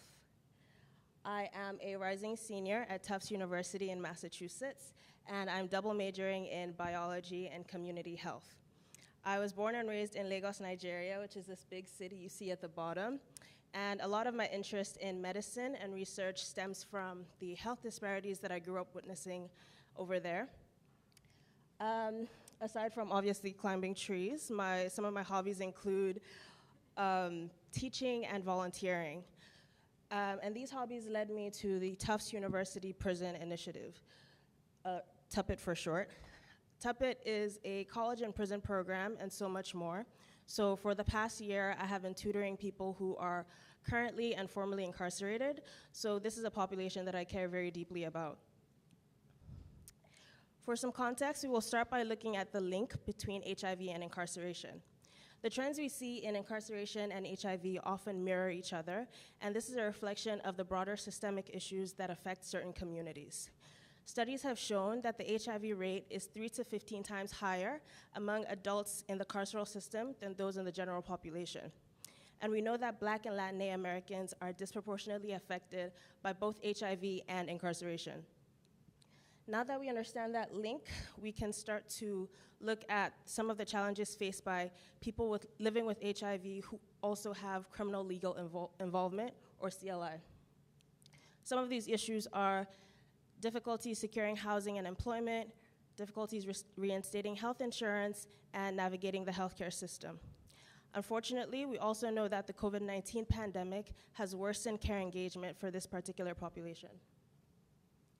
So this chart illustrates the HIV care cascade at different stages of criminal justice system involvement. It compares the national average, which is the black bar, to rates of HIV care upon entry into jail or prison during incarceration and after release. While this data is from 2015 and not the most current, the disparities it highlights remain largely the same. Looking specifically at linkage to care, we see a striking drop after release from incarceration. While 76% are linked to care during incarceration, only 36% actually maintain that linkage after release. Recognizing this challenge, many researchers, health providers, and organizations have developed various interventions aimed at improving their care outcomes. This table summarizes a range of studies investigating interventions aimed at improving care outcomes for this population. Some of these interventions are patient navigation, conditional cash incentives, substance use disorders, and multidisciplinary, multi-component care programs. While these interventions show promise in controlled studies, we have limited data on how effective these strategies actually are in real-world settings, and this gap is what our research aims to address. So our focus is on the HIV and Integrated Services Program, or HIVIS for short. This is a Ryan White-funded Center of Excellence, and in January 2022, it launched a post-release peer-based navigation program. The program aims to enhance care engagement for people living with HIV who are leaving jail by utilizing community health workers as patient navigators who understand this population's unique challenges to bridge that gap between release and sustained HIV care. So our research aim was to evaluate the effectiveness of this real-world implementation of patient navigation on clinical care engagement for people living with HIV who have recent incarceration experience. So our study employs a retrospective cohort design, and we examined 282 adults living with HIV who were incarcerated in the San Francisco County Jail during 2022. We extracted patient demographics and clinical care outcomes from the Department of Public Health's electronic medical records. Our key independent variable was receipt of patient navigation services, and our dependent variable was viral load measurement, which we used as a surrogate for clinical care engagement. For our analysis, we compared sociodemographic information between those eligible and those who were ineligible for navigation services. Our criteria for navigation eligibility was that people had no HIV primary care engagement in the past year, or that they were virologically non-suppressed in the past year. For those eligible for navigation services, we compared people who received navigation services versus people who didn't, and we focused on how often these two groups of people got their viral load measured after release from jail. We then employed a logistic regression and controlled for race, gender, prior incarceration, and incarceration length. So a little bit about our cohort. Demographically, this group was predominantly cisgender male and Black and Latina. We also observed high severe mental illness and substance use among our cohort. Notably, our cohort was also incredibly disengaged from care. Over 63% of our navigation-eligible cohort was disengaged from care, and overall, 75% of our entire cohort was eligible for navigation services. For our results, we observed a higher trend, higher odds of post-release care engagement for individuals who received navigation services. And we also noted a trend towards higher odds of care for cisgender men. It is important to note that these trends did not reach statistical significance in our current analysis, but they are very promising. I believe that the higher odds suggest a potential positive impact of the navigation program. The results align with previous research on patient navigation benefits, but like many studies in this field, we didn't see clear, significant improvements in care engagement after jail. And I believe this highlights the complex challenges faced by this highly disengaged population. And it also highlights a need for further investigation. Our study shows three important things. One is that the challenges in achieving significant improvements in care engagement highlight complex barriers that these individuals face upon release, and that longer-term studies could potentially uncover impacts of programmatic interventions that weren't immediately apparent in our one-year time frame.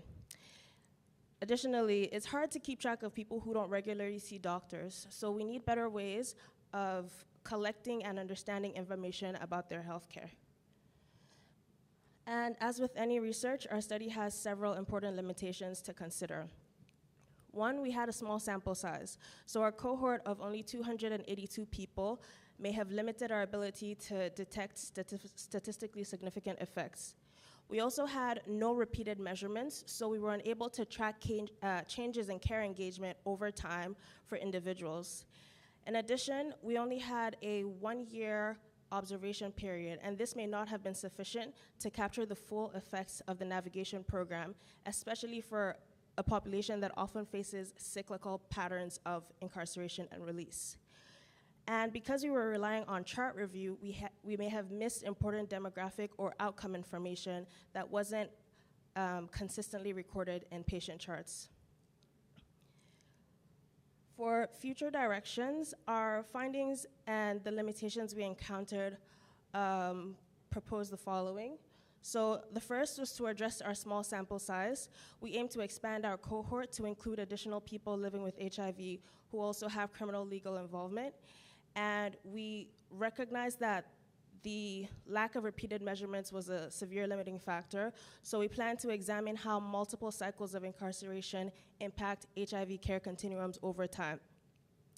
We also hope to overcome the limitations of our short follow-up period by including future studies that will incorporate extended observation times. And we plan to investigate the role of clinical settings and linkage to substance use treatment in care engagement. And for my next steps, I will be continuing with data entry with the jail health team and finishing college and applying to med school in a year.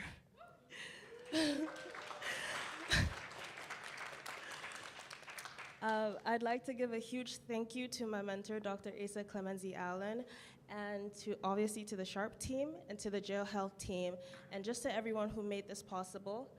I'd like to thank my incredible Sharpies for such an incredible summer, and thank you all for listening and for being here.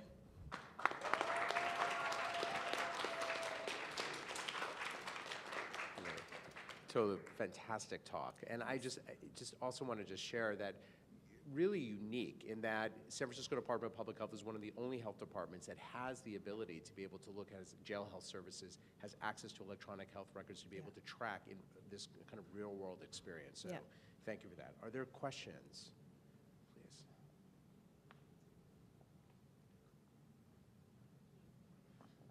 you for your presentation. I was wondering if you could say a little bit more about how the navigation was implemented, like what pieces were put in place before release versus follow-up after release, and for example, like making a first appointment for HIV care before they're released from incarceration. So the details I know about the actual navigation were just from stories that I got from the care navigators at the jail health team. So from what I could also see from the chart was that people who were about to be released were, if they were eligible, they were connected to a care navigator. We couldn't get a lot of information about the details of the meetings because it was just chart reviews. But from speaking to the navigators, they talked about if the person didn't have housing, tried to just find basic needs first and then handling appointments. But the most important thing was keeping in touch and handling base needs so that they would be incentivized to take care of their health. Thank you. Of course. We have time for one more question, folks, please. Great, thanks. Such an important topic. What strikes me is the elevated percentage of serious mental illness, and what is, do you have any discussions? It's more your judgment and maybe discussions with the team. What you think is driven by serious mental illness versus sort of the factors related to being involved in the carceral system? Like, is it both? Is it one or the other, et cetera? Honestly, I do think it's a bit of both. I think one leads to the other, and then the other, severe mental illness. From talking to the people I worked with, especially people who were in the jails, they talked about how people who have severe mental illness are usually picked up for disruption and things like that. So they're just constantly cycling through the jail. And being in jail and prison for a long time often does lead to, just from my personal experience working back home, I know that it does lead to severe mental illness also. So I think it's kind of a feedback loop. Thank you so much.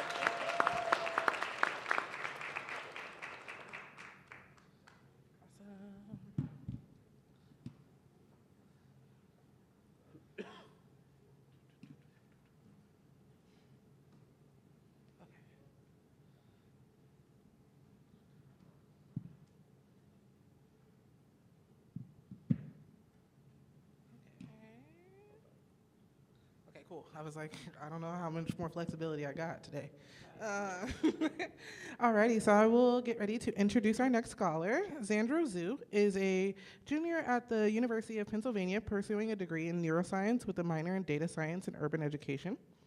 His academic journey is fueled by a profound passion for exploring the intersections of healthcare policy and DEI. Outside of academia and activism, Xandro finds joy in various hobbies such as traveling, cooking, playing tennis. Please join me in welcoming Xandro.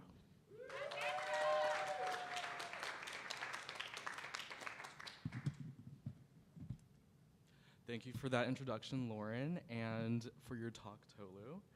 Hi, everyone. I'm Xandro. I'm really glad to be here today to share what I researched this summer, which is looking at connecting civic engagement factors with HIV testing behaviors amongst LGBTQ+ Californians. So a little bit about me before I delve into the research. As Lauren stated, I'm a rising senior at Penn studying neuroscience and data science. I have a really strong passion in advocacy, equity, and behavioral health, and that's mainly been, due to my identities that I hold as someone in the LGBT community and also as an Asian American. So I've always wanted to learn more about issues affecting marginalized communities and the power of narrative in health, and that's ultimately what drew me to Sharp. In the future, I'm interested in working at the intersection of research, public health policy, and medicine. So most of us here know the importance of HIV testing and its role in helping end the HIV epidemic. And most of us here also know that LGBTQ+ populations are disproportionately affected by HIV.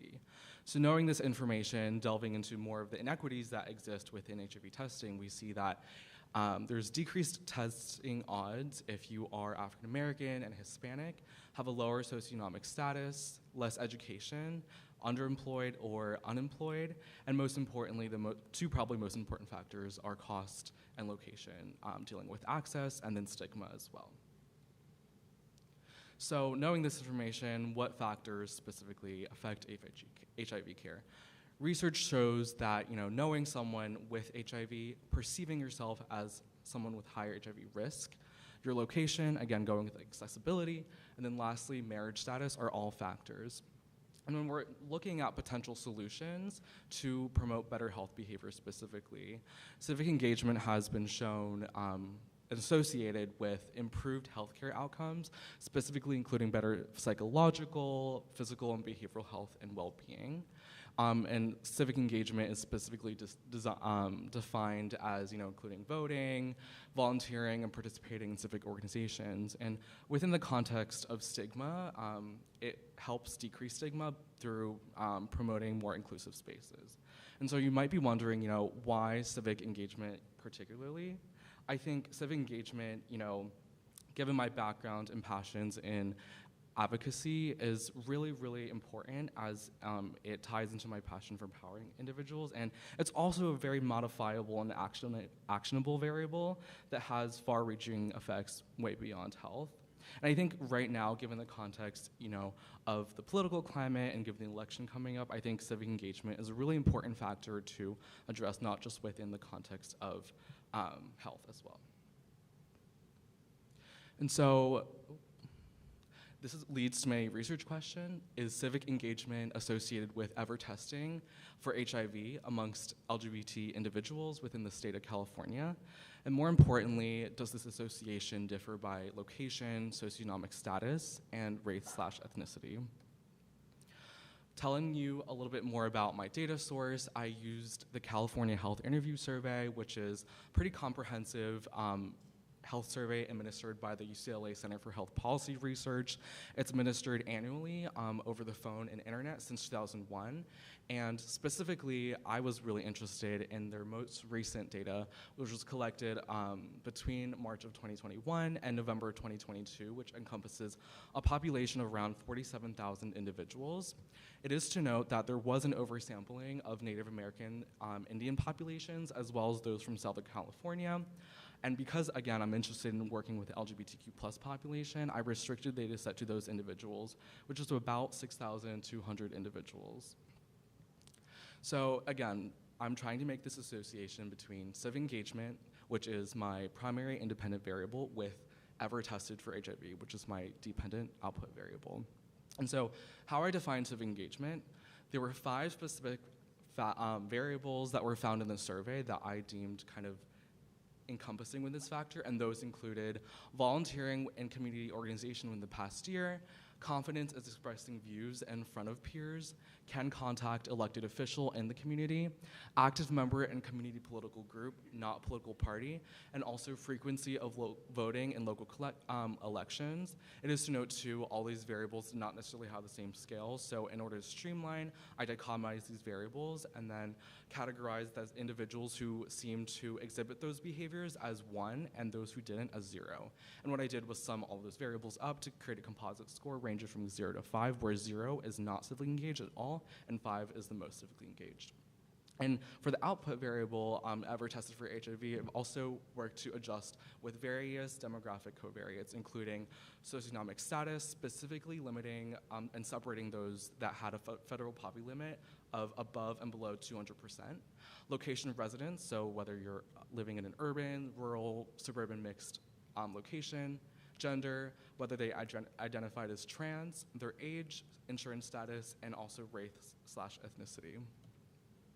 Going to a little bit more of the analysis, I conducted univariate and bivariate descriptive statistics to better characterize this population.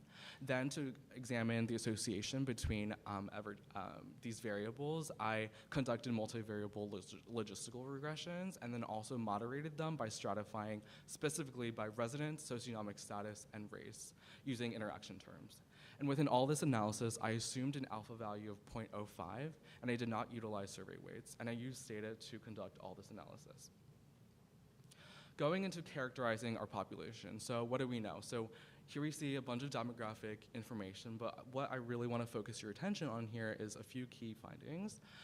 We can see here that almost a third of this population is within the age range of 18 to 25, so it's kind of skewing on the younger side.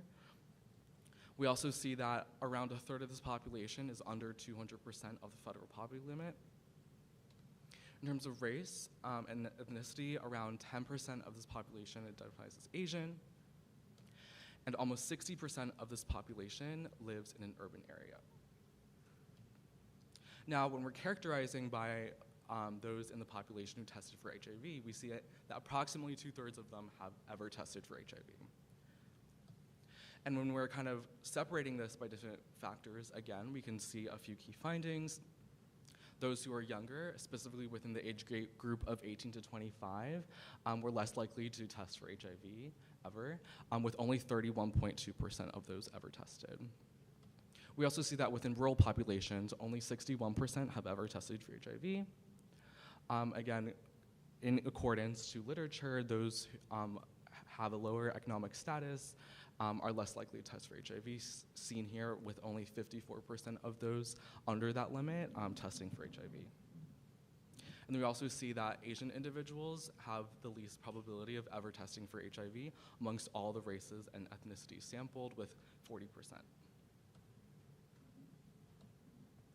And so, kind of breaking down into the specific questions that made up my civic engagement score, we can see here that across the board, most of the variables had a pretty even split in terms of individuals that exhibited this particular behavior and those who did not, where frequency of voting in local election, whether they were confident in expressing their views, and whether they could contact elected officials had a pretty even split. But those who specifically active in political group versus volunteering with organizations, we can see there's more extreme dichotomization here, where almost 90% of those individuals within the sample were not active in a political group or volunteering with organizations. And this, again, as I will discuss in my implications, is significant because this can kind of inform what our next steps can be. And then on the left here is kind of what I was referring to my dichotomization earlier. Again, some of these questions did not have the same scale, so I kind of restricted it down to a binary variable. Another important finding is that in terms of defining this population in terms of civic engagement, 60% of the sample is not civically engaged. And so what do I mean by that? I defined civically engaged as those who had a civic engagement score of 3 or above. And so those who had a score of 0 through 2 were not civically engaged. And even if you can see on this graph, even if I did shift the scale to 4 and 5, you can still see a lot of this engagement is trended towards not engaged. And so now that we have a good understanding of characterizing our sample, when we conduct the regression analysis to make the associations between civic engagement and likelihood of ever getting HIV tested, I want to point you to the odds ratio of my adjusted two-way logistic regression, which is 1.24. And what this particularly means is this shows a 24% increase in the likelihood of ever being tested for HIV for each additional increase in the number of means of community involvement with adjustment of covariates, like what I was talking about, like race, gender, age, things like that. And so this kind of really shows association, and there's a p-value of less than 0.001, meaning that it is significant. And again, this is kind of delineating the positive association between civic engagement and greater probability of ever being tested. When we stratify by certain variables, first starting with socioeconomic status, we have a really, really interesting and insightful finding here, which sees that those who have lower socioeconomic status seem to have higher probability of ever testing for HIV during high periods of civic engagement. And so when you see this red line and blue line intersect, we actually see, again, the blue line is those who are under 200% federal poverty limit. They actually have a greater probability of getting tested than those who are above 200% federal poverty limit. And this is significant because, as I'll discuss later in implications, existing literature has shown, if you are of lower socioeconomic status, you're less likely to exhibit positive health behaviors. But this shows that, if they have higher civic engagement, this is not necessarily the case. This is by location. We also can see here, just by looking at the particular slopes, rural is not as much affected by these particular variables within this model in reference to the urban location. And so we see a 16% less likely to be impacted by these increase, where their odds ratio is 0.84. We also see this when we stratify by race and ethnicity in reference to white. We see Asians have actually a higher odds ratio, meaning that they're more likely to be impacted by an increase in civic engagement scores, but the actual values themselves are lower than other races and ethnicities, meaning also that the factors considered within the score might not be the best indicators. And so knowing all this data, going to the discussion, we can clearly see there is an association between civic engagement and ever testing for HIV. And this is a pretty novel predictor. We also see evidence of moderation by location, socioeconomic status, and race, where rural populations saw less of an association between civic engagement and HIV testing, indicated by that flatter slope. And those with lower incomes, but who were more civically engaged, had equivalent or better HIV testing probabilities compared with those with higher incomes. And lastly, Asians were more likely to have ever tested for HIV during high civic engagement, but again, looking at those particular values themselves, have the lowest probability of testing compared with other races and ethnicities. And so what can we take away from this? What are the implications? Data has shown that 60% of this particular sample within this population were not civically engaged. Again, by moderators, by location and race, we see that this model might not be the most effective, and so looking into other factors might serve as better indicators into how do we promote better health behaviors. But by socioeconomic status, these factors do, in fact, have a pretty substantial effect on improving HIV testing probabilities.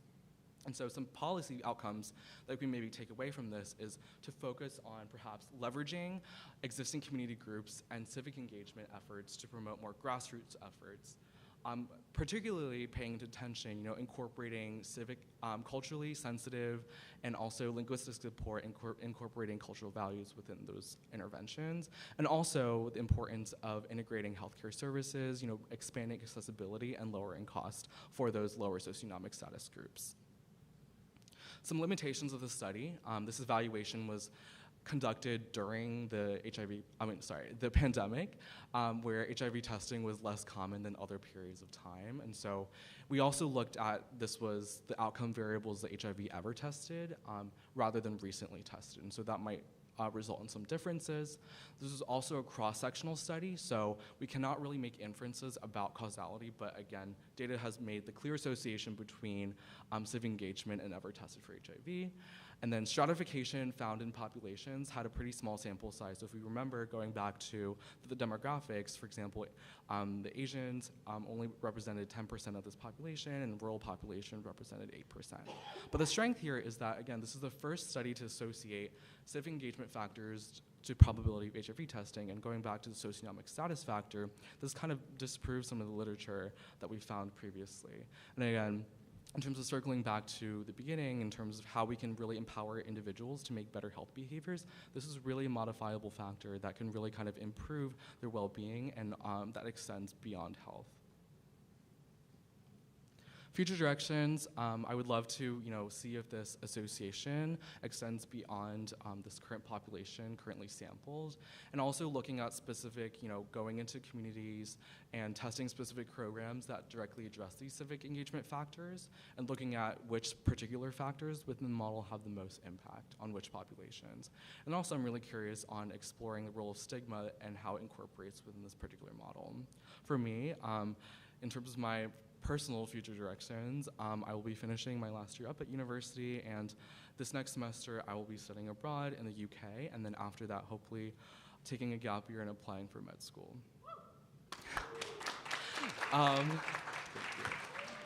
I would like to acknowledge lastly my mentor, Michelle, who she has been incredible support throughout this process, and definitely would not have possible without her, the Sharp team, and my fellow cohort members, and lastly, my family, friends, and mentors. Thank you so much.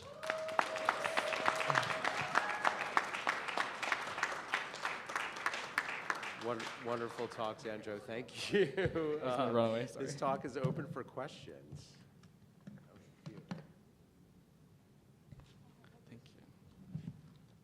Thank you. Thank you for your presentation. I was wondering if you were able to control for immigration status by any chance, knowing that like there may be differences in testing behaviors for like immigrant Asian people versus like Asian Americans. And then also if you were able to like, the label Asian is like really broad, right? So like if you were able to see any sort of differences within that kind of pan-ethnic label, and if that information was like available to you. Yeah, thank you so much for the question. I think that's a really good question. All of this data that I've like utilized in terms of the race and ethnicities were presented kind of verbatim from the survey itself. So I don't think there was any further splitting within Asian populations, and I think there was also pretty limited information on immigration as well, but that could definitely be a future direction of the study. There's one more question here, please. Once again, thank you for the presentation, but I had a question regarding age group. Mhm. I think when I saw it, it was like 18, 25, 25, 39, and then like 39 death. Yeah. And like I saw like a lot of the groups were like, that was like the highest group of people. But I'm guessing this is not you, it's probably just the survey itself, but don't you think that's maybe a little bit too broad, especially when we're talking about somebody who was born 1984 and is now 40. They became of age once like, you know, AIDS epidemic and all that was already like mainstream. Also somebody who was like in their 60s and like have to actually live through it. And also if you connect it to like civic engagement, a lot of like city halls and like city council like meetings and all that are usually done like during times where like people are working. So civic engagement usually skews a lot for people who are like retired. So like maybe like a breakdown from like 45 to maybe 60 or like, which is still like working age, to 60 to like plus. I think probably would have like, you know, helped you a lot better to like get a better sense of, you know, the relation between engagement and HIV. Yeah, thank you so much for that question. I think that's a good question. I think for the sake of the study, in terms of how it was broken down in the survey itself, there were a lot more age groups, but you know, a lot of the people who filled out the survey tended to be younger, so in order to make a more equal distribution, I just condensed all of them into 3 age groups. And also, I think within the context of the study, I also tested age as a potential stratification, in addition to my logistical regression, but I didn't really find any significance. So it wasn't necessarily the focus of my model, but I definitely think you made some really good points in terms of civic engagement. Please join me in congratulating Sandro. Thank you. Thank you.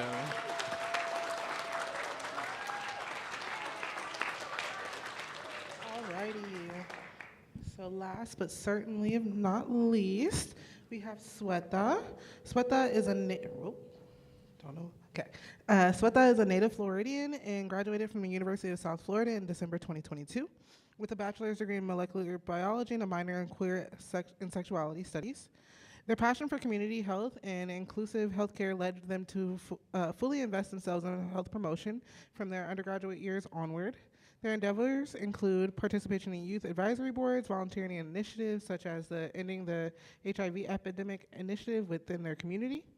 Currently, they work in HIV prevention as both an educator, health professional, and research consultant, focusing on youth and juvenile justice facilities. Their aim is to ensure everyone has access to routine health care by directly assisting them in overcoming barriers.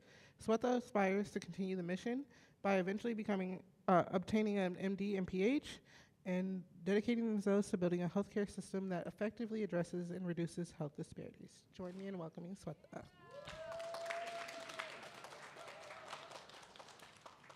Hi, everyone. I appreciate you all sticking around for me.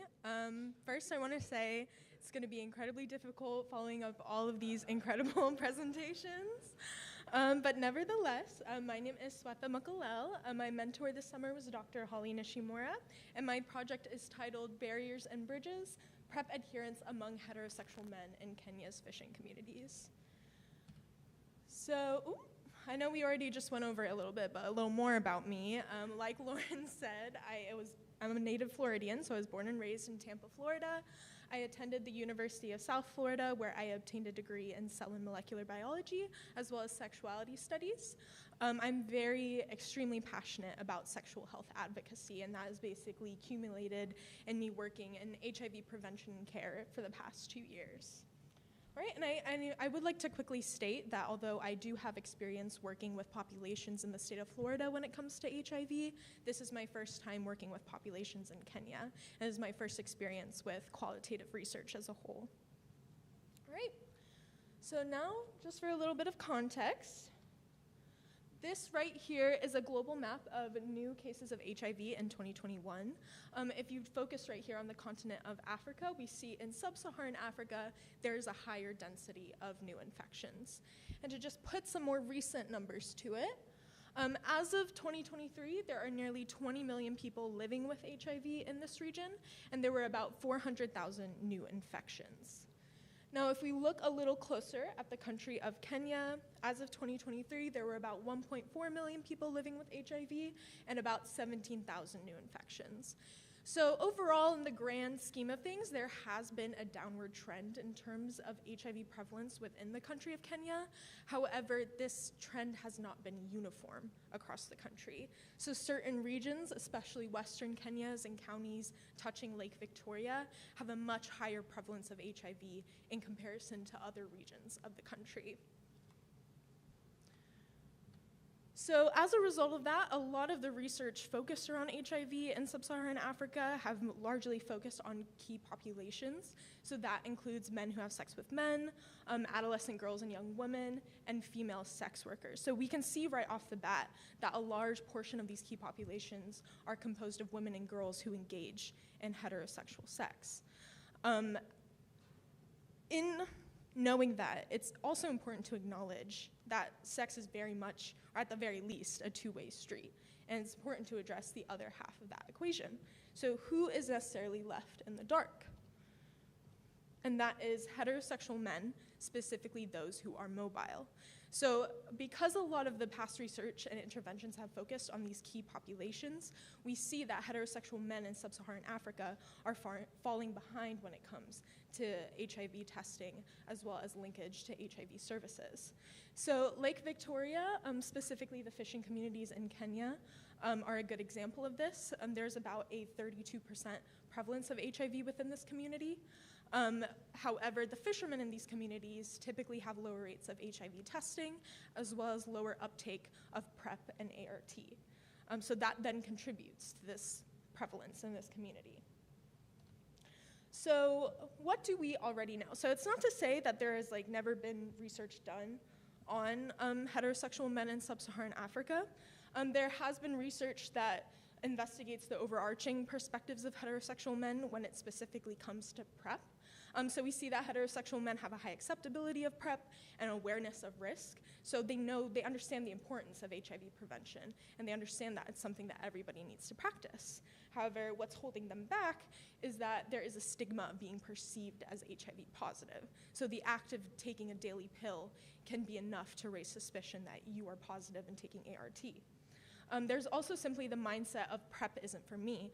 Like I've already stated, since a lot of previous interventions have focused on key populations, there hasn't been a lot of targeted outreach for heterosexual men when it comes to PrEP.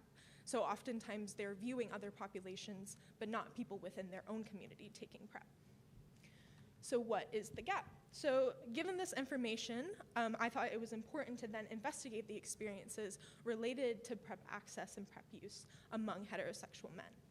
So this then leads to my research objective, which is to understand factors influencing PrEP adherence among heterosexual men within Kenya's fishing communities. So first and foremost, the methods. So this was a secondary qualitative analysis of the Owete study. So just a little bit about the Owete study. It is a randomized control trial of a social network-based intervention that is seeking to promote services like HIV self-testing, as well as linkage to prevention and treatment services. So the way that the study is kind of set up is that men who were highly socially connected within these fishing communities were identified, and they were then chosen to promote these services to men in their network. they were then designated as promoters. The men in their networks who were they promoting to these services to were then designated as cluster members. So as a part of the Owete trial, investigators conducted 65 in-depth interviews that were conducted at different points post-intervention. The study took place in 3 fishing communities in Siaya County, Kenya, which again is a county touching Lake Victoria. And as for my project specifically, I conducted a secondary analysis of 15 transcripts at 6 months post-intervention. So that meant I did a very close reading of these transcripts and wrote very detailed analytical memos, of which I then extracted reoccurring themes. All right, so now time for the findings. So first, just a quick summary of the characteristics of the qualitative participants. So for the whole qualitative study sample, there were 65 fishermen in total. They were evenly distributed by age as well as study role. Most of the men were married, and then most of the men earned below 10,000 shillings per month, or about $70 US.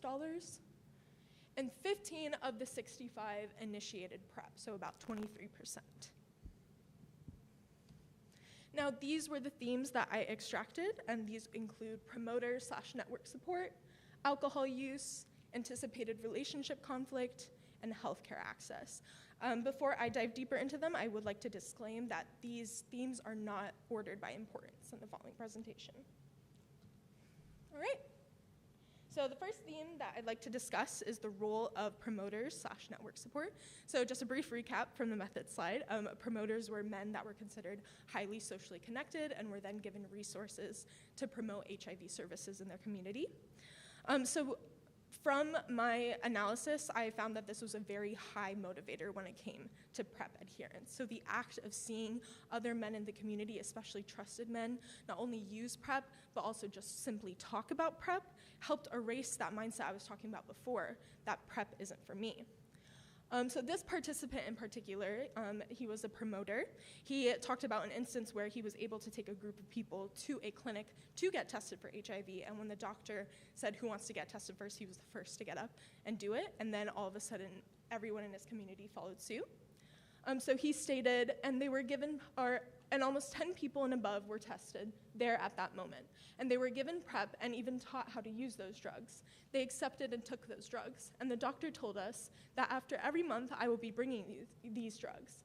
Now, just tell me a person who will be like your leader, whom I can always come and give these things. At that moment, they appointed me. So right then and there, we see the social network model in action. They were able to designate a person in their group who would then be responsible of making sure that they got access to their PrEP medication, but also they had the ability to then adhere to that medication afterwards.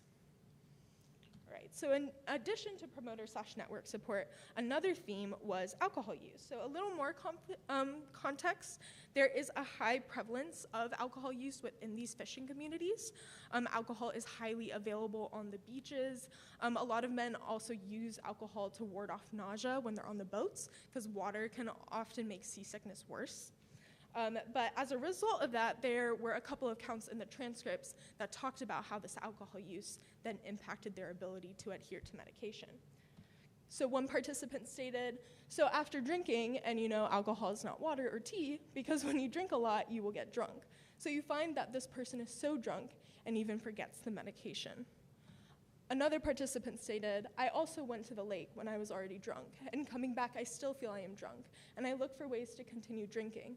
Ways of getting treatment will not be possible because I will have no time to go and get treatment.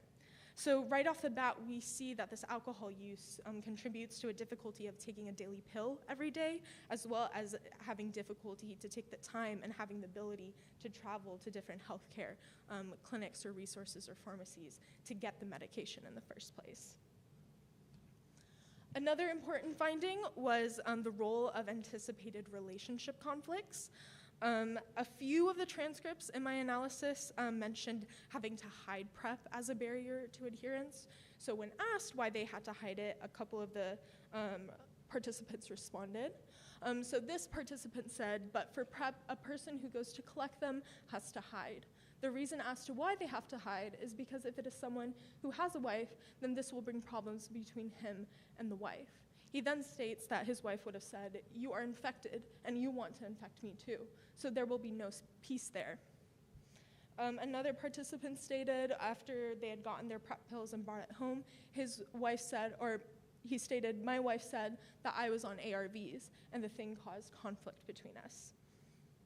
So we see this possibility of bringing chaos into marriages via repeated sentiment among the transcripts. So we kind of see this added burden. So not only do these men have to hide this pill that they have to take every day, they then have to hide them taking the pill every single day.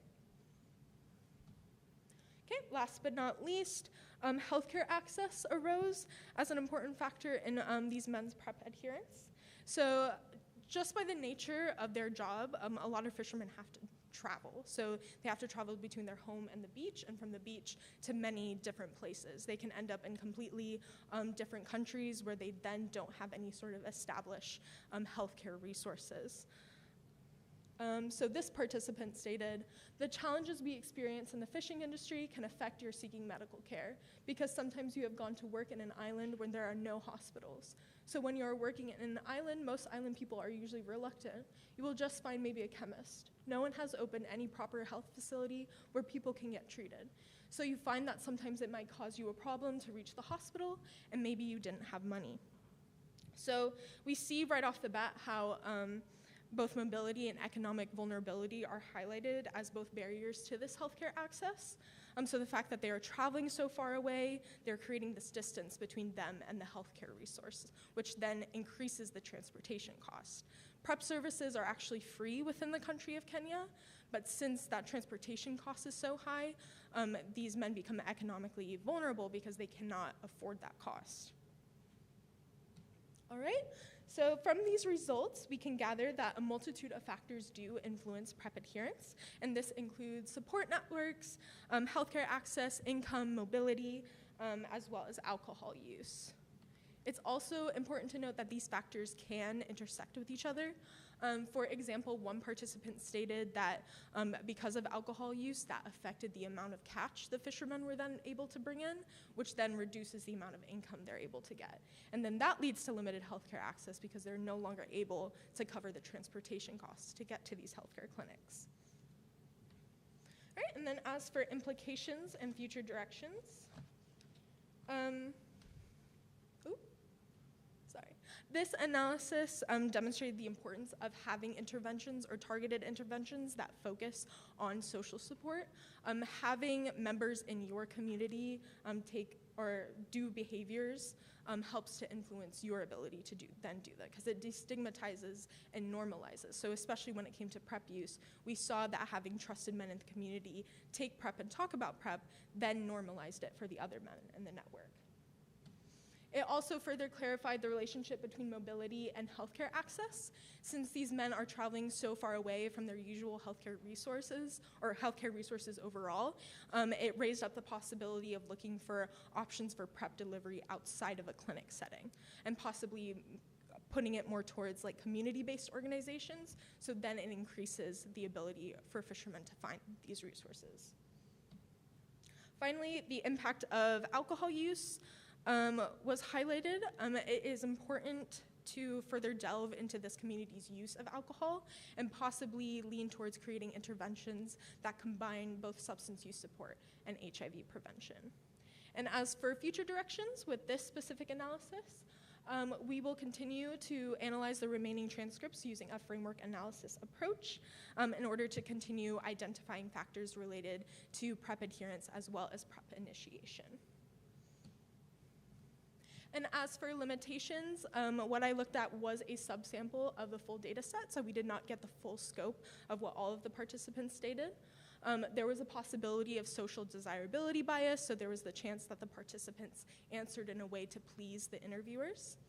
On my part, there was no direct interaction with the participants. The participants also participated in the interview in another language that I don't speak, so I was then reading a translation of their interviews. And then the participants interviewed were only fishermen, so healthcare providers or romantic sexual partners of the fishermen were not included, so their perspectives are not included. So finally, this leads to my final developed conclusion, which is factors such as social support, healthcare access, income, mobility, and substance use have an important impact on PrEP adherence among Kenyan fishermen. As for acknowledgements, I'd like to first thank the participants of the Owete trial, my mentor, Dr. Nishimura, who I would not have been able to do this project without, the Owete study team, the Sharp team, especially Warren Dangerfield, as well as my Sharp cohort, as well as my family and friends who came all the way over here to support me. Thank you.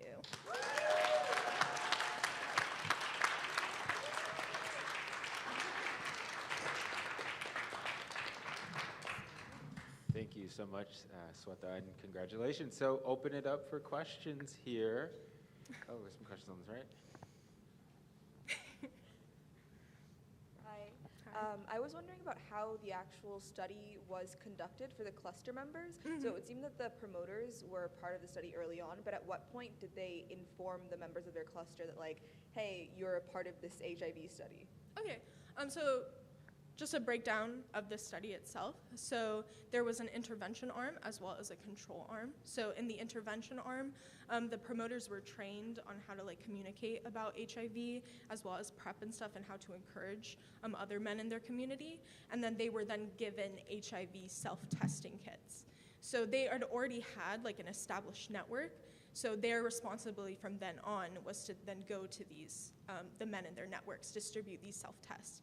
And from then they would be interviewed to see if they were their experiences distributing the test. And then the cluster members who they distributed to were also interviewed for their experiences. And then in the control arm, the promoters were just given vouchers to get a HIV test at a clinic. I also had a question about the promoters. So how were they identified, and then how were they selected specifically in the communities? I do believe it was mapped out. I might go to my mentor for that information. You want to answer, Holly? Thanks for your question. Just a disclaimer, I'm not the PI on the study. I'm an investigator working on it. But the promoters, they started the Owete trial with a social network analysis. They asked men who do they talk to most in their social networks, and then those men were identified as promoters and then involved in the intervention.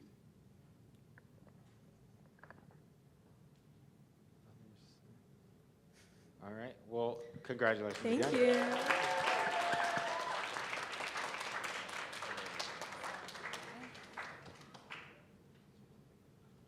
So, the time that we have been waiting for, outside of their amazing presentations, can we give them another round of applause for that? Alrighty, so I will begin awarding the certificates. So if I can have John Sauceda and Dr. Fuchs up here. Whenever we get a moment. Great. Alrighty, so I will begin calling students up one by one, and then we will also acknowledge their mentors. So if I could have Mira Turdyman up first.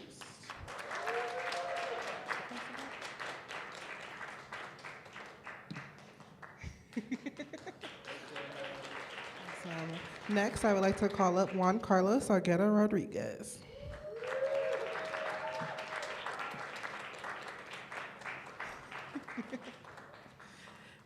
Alrighty, we'll take Sweta next.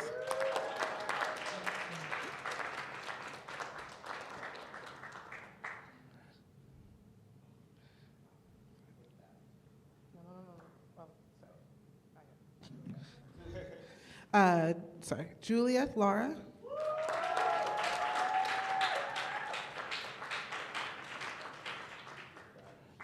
Xandro Zhu.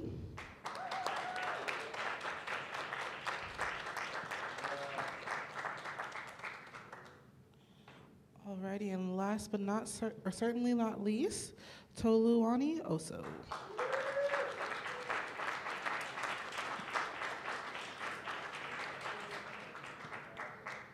Alrighty, so if we have the mentors in the crowd, I would love if you could please come up. First, we'll start with Matthew Spinelli, who had to head out, but I will pass it over. Alrighty, Dr. Nadra Leisha.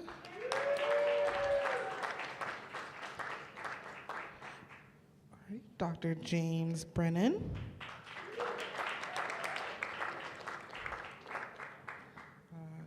Dr. Angelo / Asa Clemenzi Allen. Michelle Nakfong, Dr. Michelle Nakfong.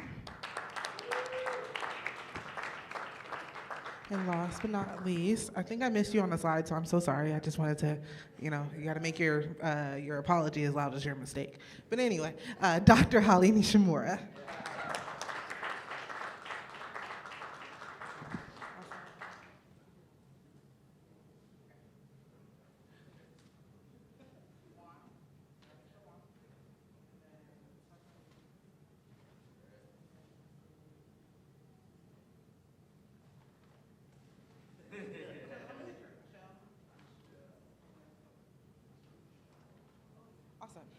Alrighty, so I would like to congratulate our scholars, our 2024 scholars. Can we give them a round of applause, and mentors?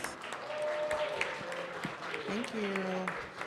Everyone can go ahead and have a seat, except for those that need to stay.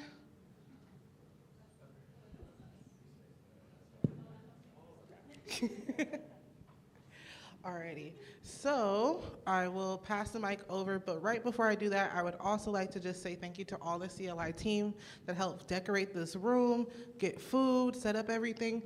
I definitely cannot do this by myself, so really shout out to Ira, Berta, Denmark in the back, Dr. Jonathan Fuchs, and Jamie over there, who's also here. I just wanted to give them a good round of applause, so thank you to that. Awesome. I will now pass it over.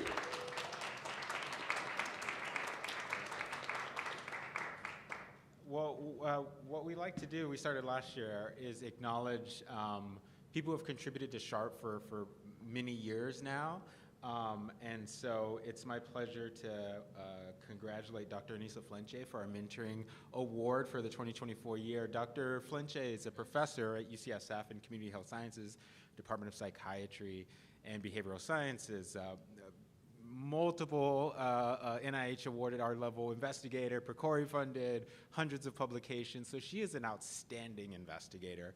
And to be able to have Anissa be a mentor and contribute to mentoring mentors now as well, and the students, and just someone who we can rely on in Sharp to provide her expertise, we are just forever grateful and appreciate everything you do, Anissa. So we want to come up here. I want you to come up here to accept this award as a small token of our appreciation.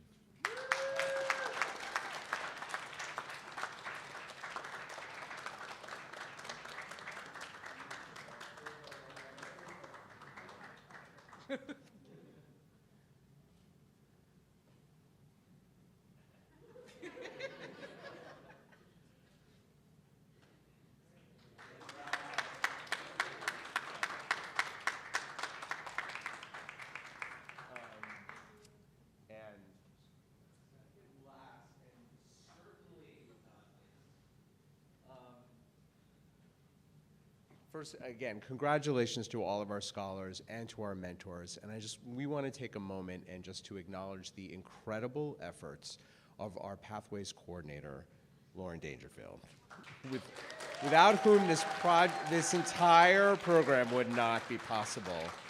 Lauren, your dedication, the sense of humor, the patience, rolling with the punches, your flexibility, Lauren, you're just an incredible asset to CLI and to this program and to our scholars and to their future. So thank you, Lauren, for all that you do. Real quick, I'm going to hijack it. So we have the same idea. So this is specifically from the Sharp cohort. We recognize all the hard work you did and just taking care of us and being there for us every single day. So we got our own flower bouquet for you, as well as a card.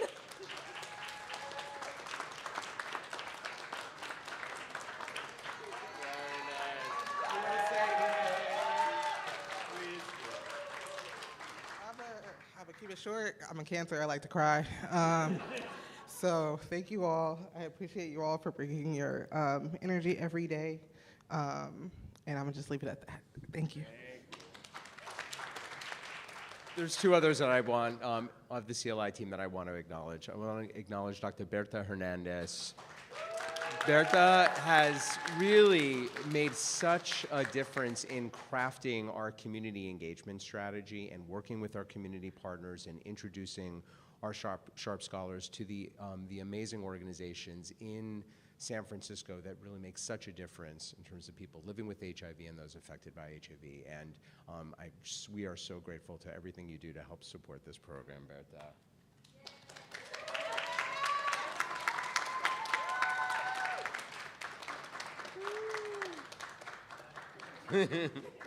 And last and certainly not least, we want to take a moment just to acknowledge Ira Villarreal for all of her efforts. She is our training communications coordinator. She did an amazing job to promote this effort. She has been integral to this from last year when you joined us and really helping us recruit our cohorts.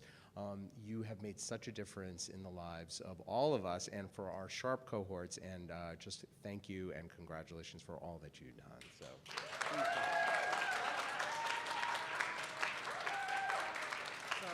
I'm gonna be corny and slide in and say a little couple things. So I started last year, and Ira was a part of my transition plan, and actually was doing two jobs. So not only was doing her job, but was doing mine. But everything that happens is not gonna happen without Ira. She is my right-hand person every time. She makes sure that everything is spelled right, because I clearly cannot do it. But I really appreciate you always, and I just wanted to take a moment and say that. So I know we're at the close of our event here. Thank you all for being here. And I know, Lauren, you have a few kind of additional housekeeping things you want to share, but thank you for your time and for your dedication and for supporting our Sharp Scholars. And another round of applause to congratulate them on their incredible achievement.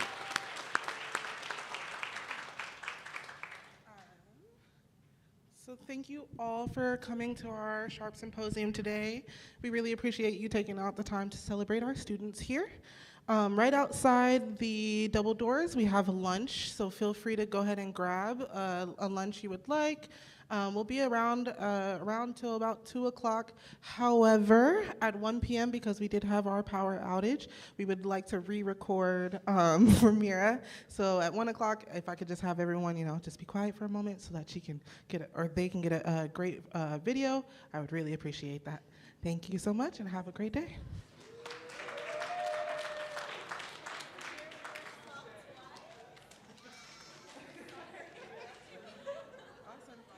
Feel free to grab lunch. Yeah.